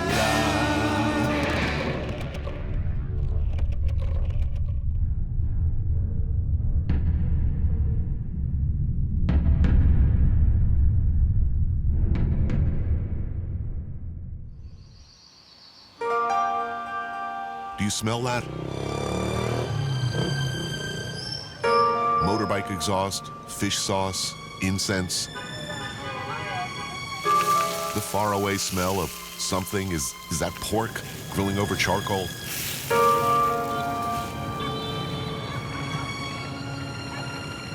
Vietnam. It could be no place else.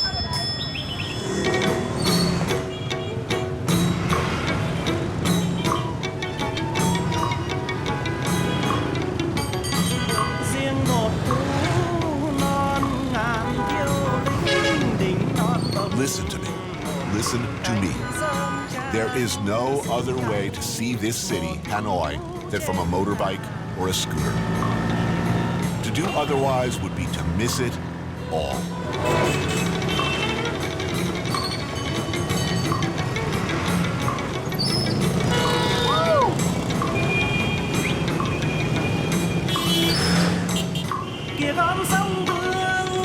It is one of the great pleasures of my life to join the river of people rushing through the streets.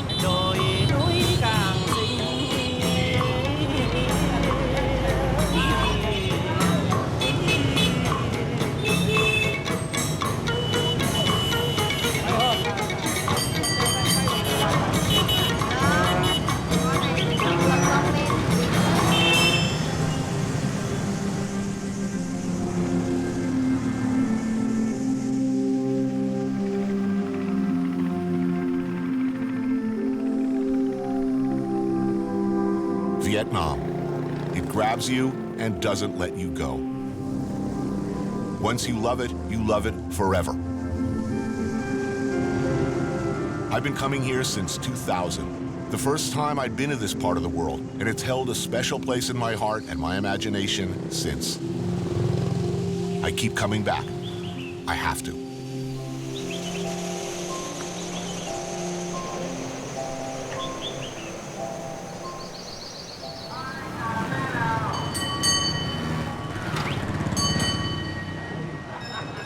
Vietnam has changed since last time I was here.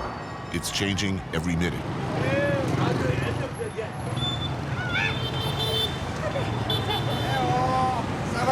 But some things, for now anyway, remain the same. Important things, like this stuff. That's gonna be good. Bun Cha, first meal in Hanoi, and it's something they do here better than anywhere else. Okay, I'm officially in Hanoi now.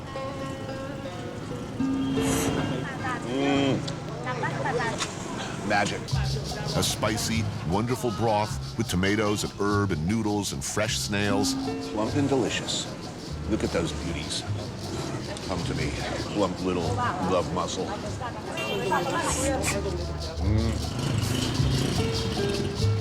Hanoi, capital city of Vietnam.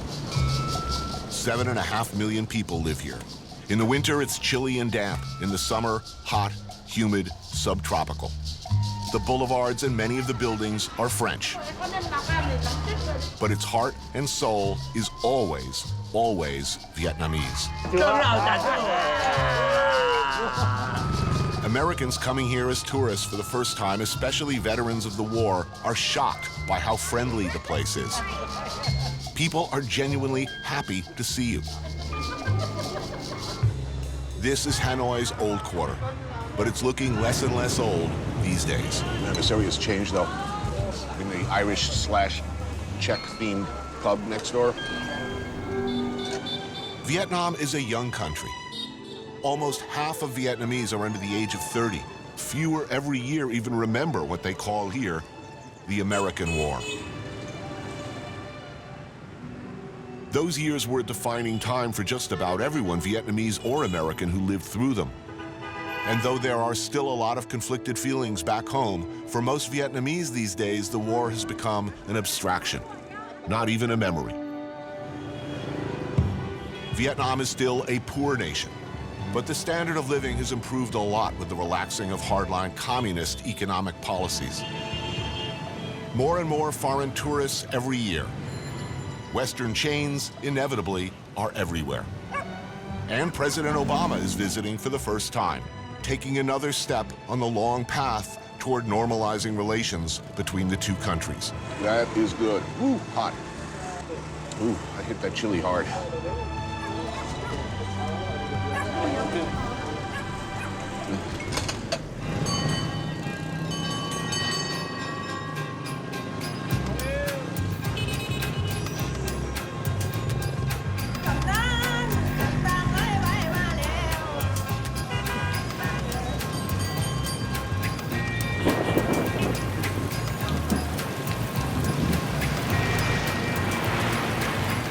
Nice to meet you. Yes. It's such a pleasure.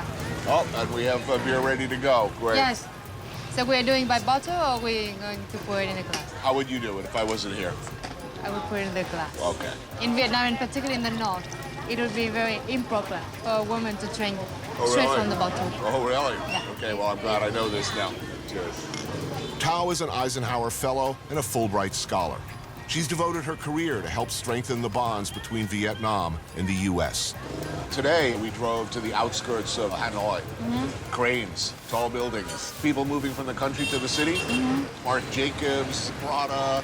I mean, this is a very young country now. Oh, very much a young nation. They like to eat Kentucky Fried Chicken. They like to spend a lot of the time on the internet. The history of our country is a history of wars. We had 1,000 years under the Chinese, and then we had 80 years under the French, and then the Japanese came in. And when the American left, finally in 1975, we got involved with Cambodia. So we only have peace since 1989. Just in a matter of a few decades, the entire population will be those without any war experience. And that's a great thing. And what are we eating today? Well, we are going to have a bánh cuốn. And that means? Rice roll. Very thin. Like a crepe. Yes, it's like crepe. And inside, ground minced pork and Fujian mushroom. Ah. You dip it in, and there you go.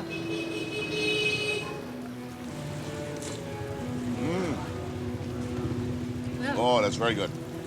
Everything we do internationally, someone refers back to the Vietnam experience. You know, let's not do that again. Let's not repeat Vietnam.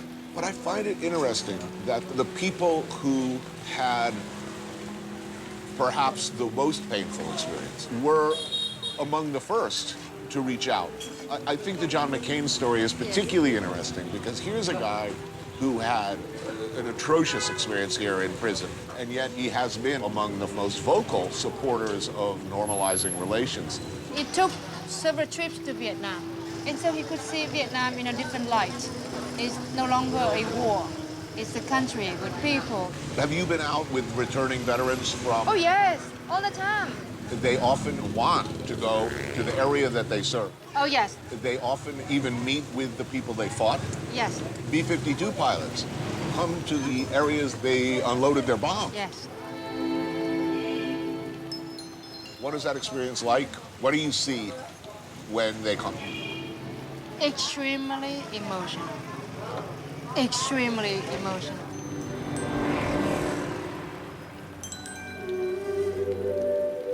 People burst into tears. The memory I kept of you 45 years ago was an enemy. I did anything and everything to protect my life and to protect the people in my platoon. But today, when I see you again, not as an enemy, as a person, everything just disappear. All the bad feeling disappear. And now you actually know how, oh, are you married? You know, how many children do you have? You know, what are you up to? their life turned into a new chapter. And this chapter is a good chapter.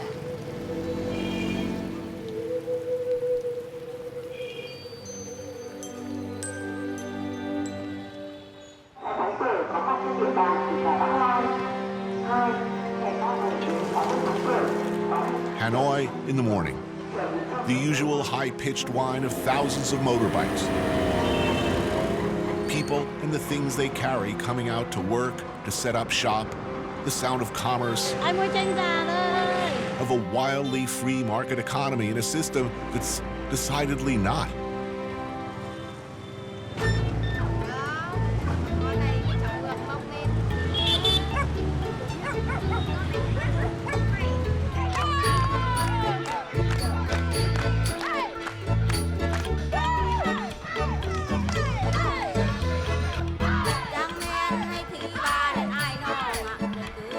When I first came here, it was Tai Chi at dawn.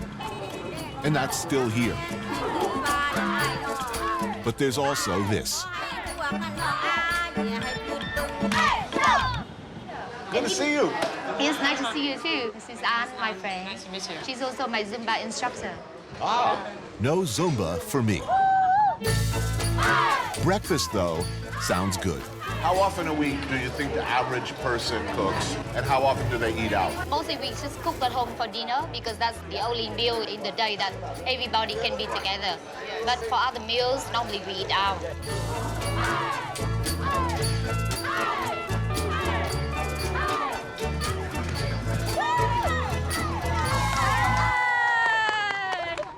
I meet my old friend Ha on the edge of the Old Quarter, a place known as Cussing Noodles. This is my favorite restaurant. This place? Yes. The name comes from the owner, this lady, known for the free and frank way she communicates with her customers. I hear she yells at people. Yes. Đứng đấy làm gì lòng lắm. Mà gọi cái gì gọi nhanh lên, gọi lâu thế. Sao lại bún lưỡi với mọc. Nhưng mà nhà chị không có mọc. Em thích mọc em ra ngoài chợ đầy mọc. If you go to her counter and order something, and then if you indecisive, like, oh, can I have these? Oh, no, maybe I have these instead. What? She's like, I don't have lots of time for you, so just get out here. Really? Yeah. Thôi tốt nhất là đi về nhà lẩu lấy ăn nhá, ở đây không nấu. Đi luôn. And what's the specialty of the house here? Bún Cha. Cha means pig knuckles. Pig knuckles. We know that's going to be good. You put up with the abuse for this glorious, steaming bowl of rice noodles with spicy chilies, a rich, hearty, porky broth with pig's knuckle and snout.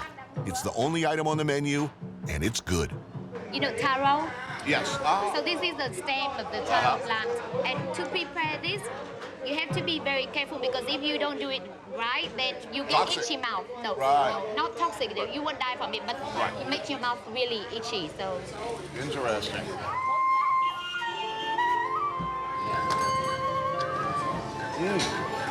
Wow, that's delicious. when people talk about Vietnam, they always say about spring rolls or pho, but I think this should be in the the list. mix. Yeah. I'm easy. Give me some spicy noodles, some pork. I'm happy every time. Buồn cười lắm. Thôi đi đi.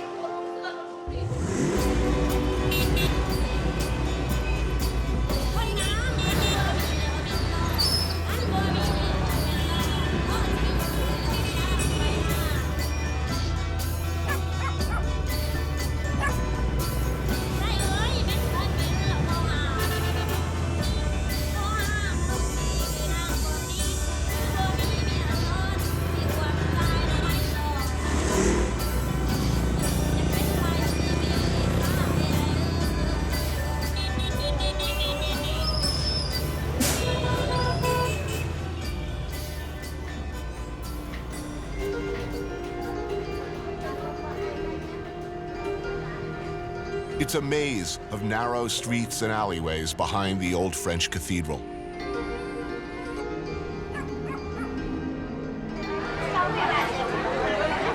Vendors set up stools, and it's happy hour in Hanoi.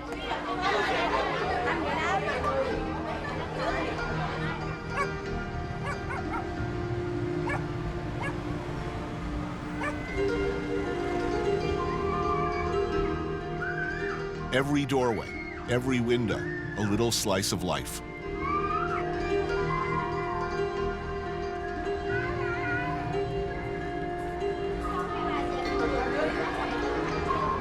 A story all its own. Lives lived, being lived, caught for a second, a moment, then gone. In Vietnam, sometimes to be truly friendly, we have to drink until we are drunk. Well, okay. Yeah. We must. Cheer for friendship. Linh Dinh, my oldest friend in Vietnam from the very beginning. Many happy memories, my friend. We've been to Saigon, Can Tho, Nha Trang. He was my original minder for Vietnam's Ministry of Foreign Affairs. We became, in spite of his official responsibilities, fast friends. 1, 2, 3. Ba. Yo! Welcome back. Cheers. Thank you. Linh has brought me to a great and proud and uniquely Hanoi tradition, Bia Hoi. Bia Hoi refers to the roadside joints where locals gather to consume keg-dispensed, freshly brewed draft beer. That's good. It's not strong at all, my friend. Just like between 3 to 4%. So we need to drink a lot. Yeah. Cheer for Hanoi beer.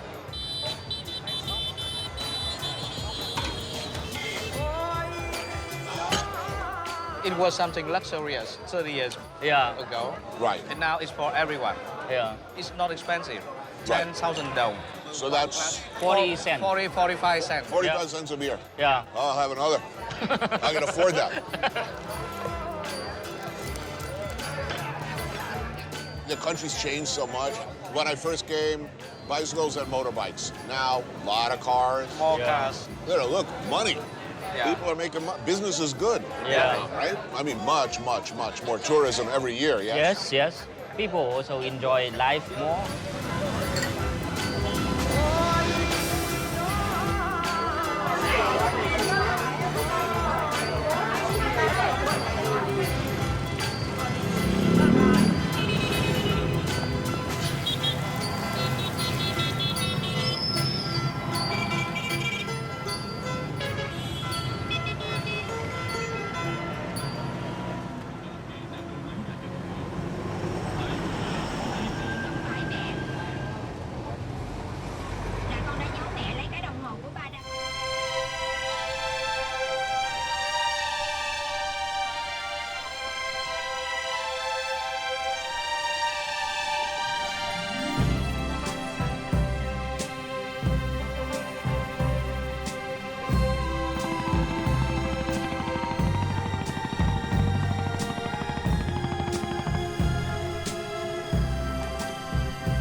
Search the globe and you will find no other place that looks remotely like this.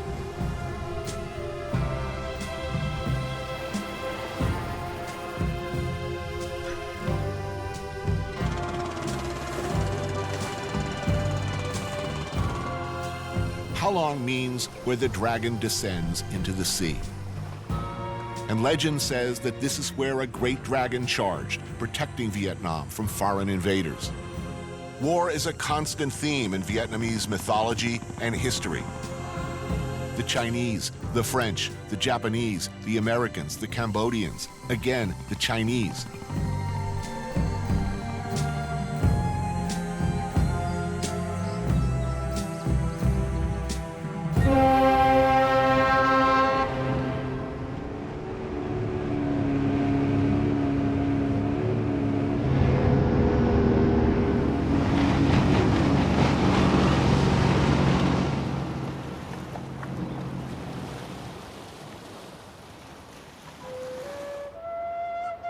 Halong Bay has become, for better or worse, one of Vietnam's most visited destinations.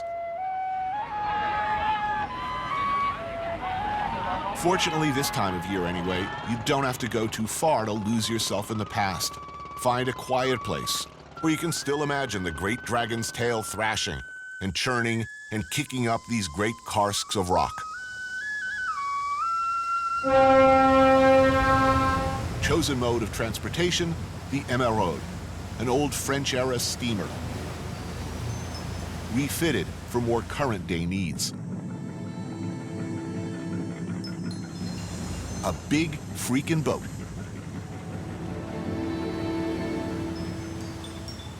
And it's all mine.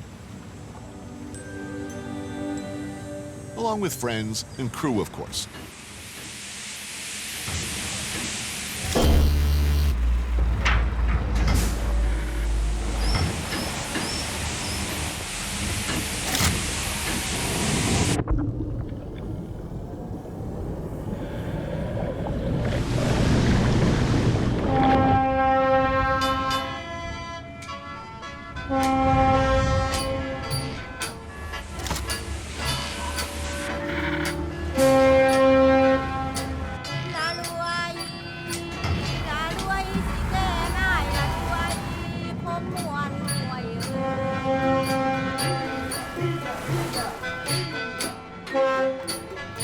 I like this boat. We're living a little larger than last. Last time, the boat was not this nice. All the modern conveniences, but the charms of the past. It fits perfectly with my over-romantic delusions. And in general, it does not suck.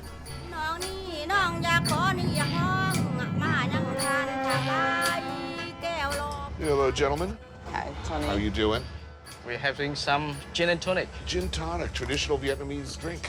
Well, not really, but all right. This is my first time trying this. Yeah? His first How old time. are you anyway? Wait a minute, you were 5 years old last time I was in Halong Bay. Yeah, he's fine. He's 20 now. Wow. Lynn and I came here for another show, what feels like a lifetime ago. Back then, I got to meet his son, Min, who's apparently grown up. These are pictures of you and him. Whoa. 15 years ago, 14 years ago. Oh, my God. Look at my hair. It's changed a little bit. Like over 8 million people are coming to Halong Bay now? Yeah, every year. Tourists. All of this is protected, right? You can't do anything on these rocks. No. And how many of these islands? There's like 1,900 of these rocks out there? 1,969. And this is a good number, you know. And it's a lucky number? 6 is for fortune, Right. and 9 is for forever. So fortune forever. A drink or two on the top deck, check. Now for the rest of the day, try to do as little as possible. A nap, sunset, maybe some more drinks. And what about dinner? One for you. Oh, thank you, sir. Cheers, my friend. Cheers. So, we're eating some squid. Tons of squid. Tons of squid. We try to get as many tons as possible. Cue the majesty of the squid. At night this time of year, the bright lights of Halong Bay's fishing boats are unmistakable. They can only catch the squid in the evening. The line attracts the squid, so they can catch them. They say that because of global warming, all the fish are dying, but that the squid and cuttlefish populations are increasing. So soon the whole sea will be filled with plenty of squid. We'll be eating it every day.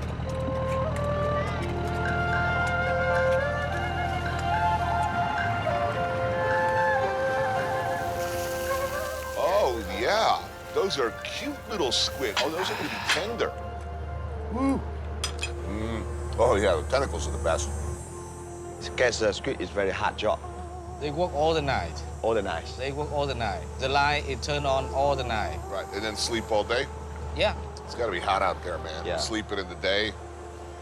Cheer for the day. Cheers for the day.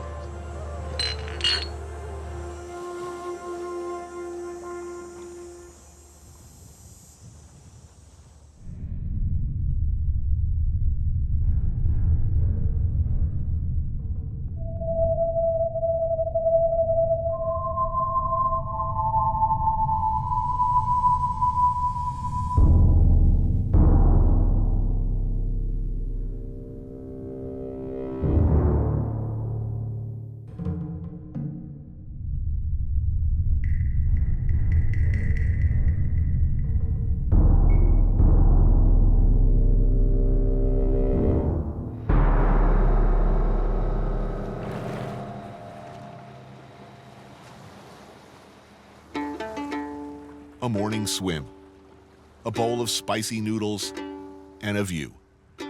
Perfect.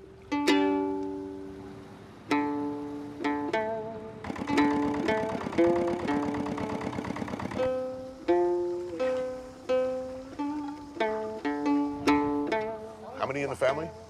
6 young couple and their 3 kids, and then the grandma's living with them. The oldest kid is a girl, and she was sent into the shore with some relatives to go to school because they have no schooling here. Right. Floating fishing villages like this used to be found in nearly every sheltered cove or corner of Halong Bay. But as Vietnam becomes a more popular tourist destination, authentic fishing villages are starting to disappear. The government has been relocating fishing families inland, hoping to minimize their ecological impact.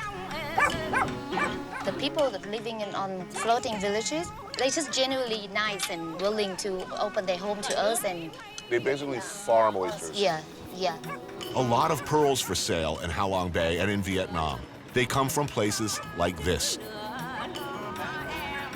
It takes over a year to grow each pearl, and there's no guarantee an oyster will even yield one.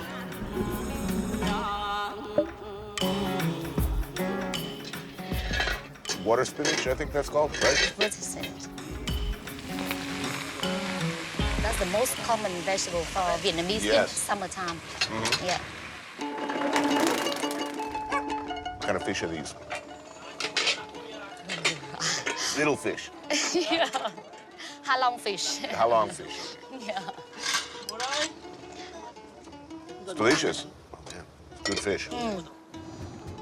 This is a pretty prime piece of real estate. They've lived here how long? For many generations, this old grandma is 78 years old, and she said that her grandparents lived here before this all become like a big tourist attraction. Is their situation protected by the state? They're allowed to live here by special because they've been here so long? Actually, the government now is encouraging them to move back to shore because that's better for their children's education. Nói thật là mình cũng thích chuyển trên bờ, nhưng mà chính phủ thì mình vẫn cứ phải người ta cho thì mình vẫn cứ nên, chứ còn ở vậy thì lại gì quá, chứ còn mình nhiều người mình mong còn chẳng được, chứ còn bây giờ mình còn cần người ta cho để mình lên bờ để cho không biết chữ nghĩa, gọi như là không quen biết làm cái nghề trên bờ. Bây giờ mình làm ở dưới biển nó quen rồi, mình làm lưới làm chài, mình đánh cá. They said that they're happy to move back because it's better for their children. But they've been living here for many centuries, and all they know is just fishing. Right.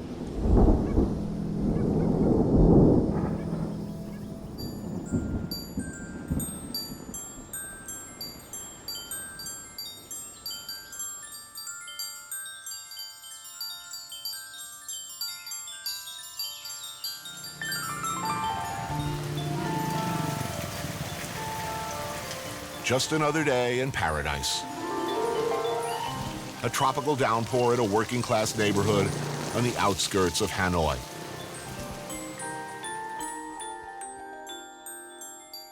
The lady selling vegetables and gum and cigarettes, taking a nap under a piece of corrugated tin, has no idea what's about to happen. Turn around for me, sir.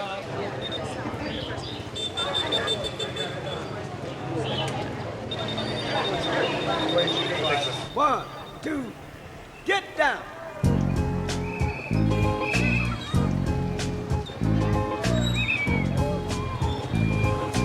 Paid the cost to be the boss. Look at me. You know what to see. See a bad mother. Look at me. You know what to see. See a bad mother. Good to see you. Mr. President, how you like in Vietnam? Love it. Markets like these I grew up with when I was a kid in Jakarta. These were basically the only markets available. You know, you would buy pretty much everything in stalls like this. Yeah, I wouldn't mind going in there and haggling and seeing what I could find. This country, when I first arrived here, it smelled like a place that I would like. Certain countries just pheromonically, they just smell good, and I know where they're going to be good. You kind of smell that? You know, there's certain spices that you can smell in certain countries that you just don't smell back home. Now, you know, there's some smells that aren't as appealing as well. But that's part of the mix. It is indeed. Yeah.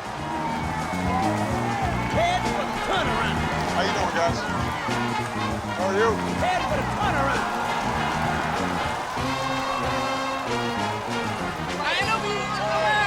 Told you so.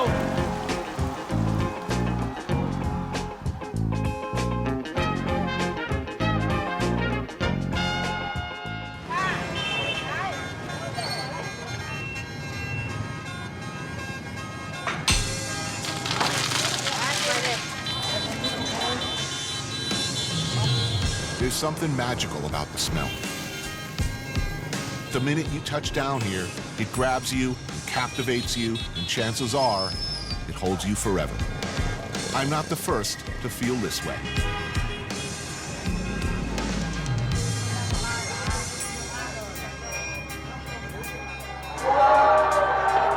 There is no better place to entertain the leader of the free world, in my opinion, than one of these classic, funky, family-run noodle shops you find all over Hanoi. Dinner and a beer cost about $6. I'm guessing the president doesn't get a lot of state dinners like this.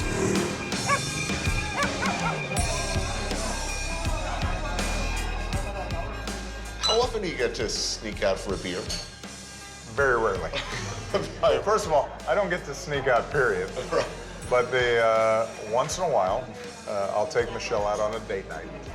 The problem is, part of enjoying a restaurant is sitting with other patrons and enjoying the atmosphere. And too often, we end up getting shunted into one of those private rooms at the back. Well, I'm glad I could help, and to many more cold beers. Absolutely.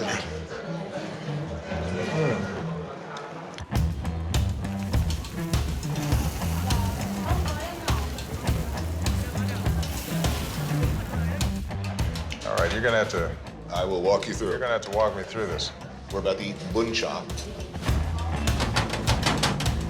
And it is about as typical and uniquely a Hanoi dish as there is.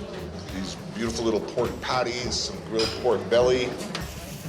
Bun Cha is served in a broth of vinegar, sugar, and the ubiquitous guac mam, or Vietnamese fermented fish sauce. Chilies to taste. I mean, if you have an important state function after, you might not want to go too heavy on garlic. I'm going with this thing.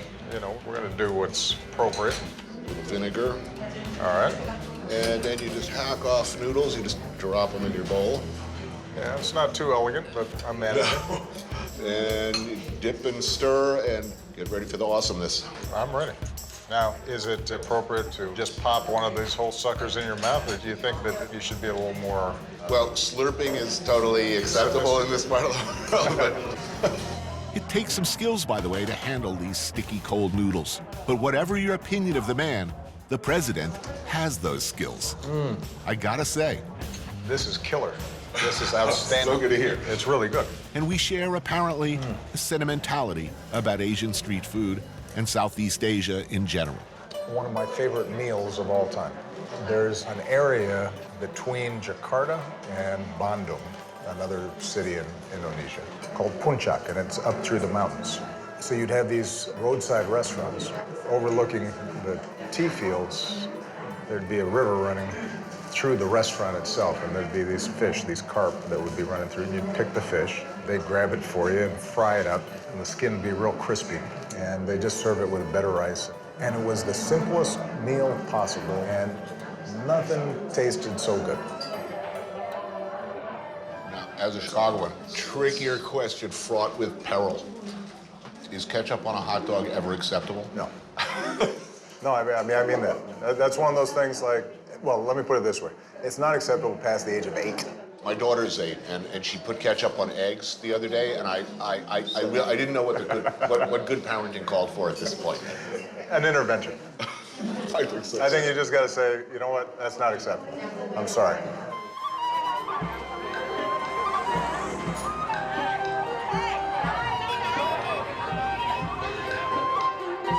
We're at a point where we seem to be turning inwards. I mean, we're actually talking about building a wall around our country. And yet you have been reaching out to people who don't necessarily agree with us. Gaza, Iran, Cuba. I mean, I just wish that more Americans had passports. The extent to which you can see how other people live seems useful at worst and incredibly pleasurable and interesting at best. It confirms the basic truth that people everywhere are pretty much the same. The same hopes and dreams. And when you come to a place like Vietnam and you see former American Vietnam vets coming back, when you see somebody like a John Kerry or a John McCain, two very different people politically and temperamentally, but who were able to bond in their experience of meeting with their former adversaries. And you don't make peace with your friends. You make peace with your enemies.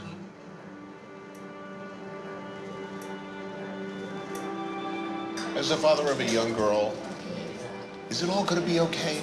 It's all going to work out. My daughter will be able to come here in 5 years, 10 years. She'll be able to have a bowl of Bun Cha, and the world will be a better place. Yeah, I mean, I think progress is not a straight line. You know, there are going to be moments at any given part of the world where things are terrible. But having said all that, I think things are going to work out. Thank you so much. Cheers. Cheers.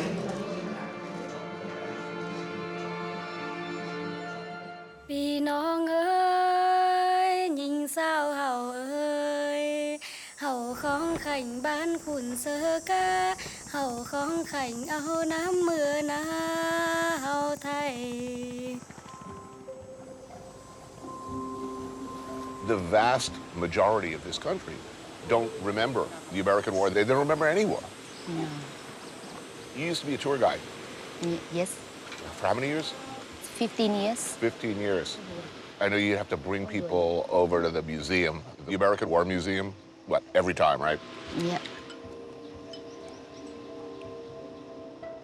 In your lifetime, is there going to be a time when that's not going to have to be a stop? It won't be necessary. It won't even be important. No one will remember. Or should people always remember? I think it's good to remember so we don't make the same mistake, you know. Some people choose to be angry, to hold grudge, but then some people choose to let go and for the peace inside themselves. That's up to the person. And I think it's good that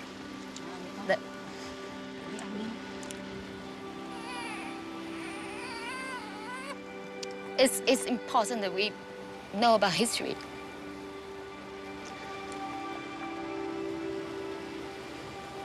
And to make sure it's never happen again.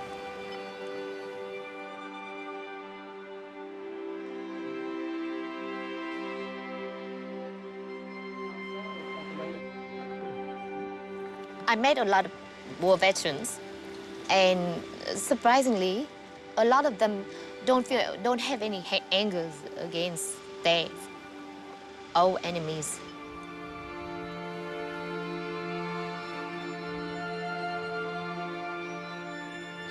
And that's amazing. That is amazing. I learned so much from them.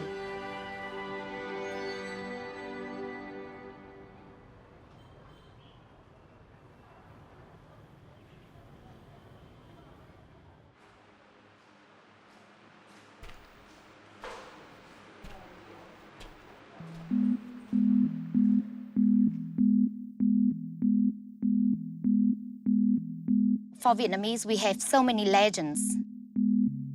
But the majority of legends related to our tradition of fighting against foreign invaders and to protect our country.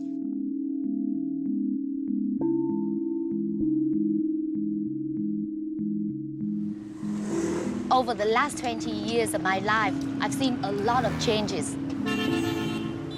And we know that there's still a lot of shortcomings.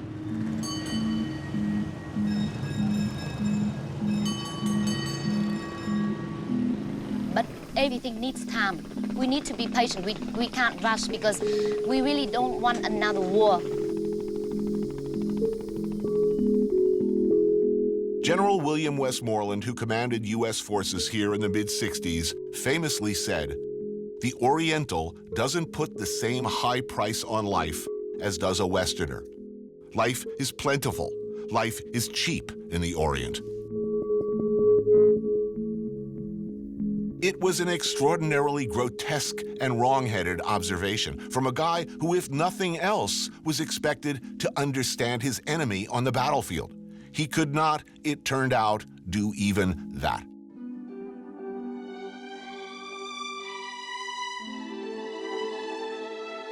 Maybe, I hope, we are a little bit smarter now.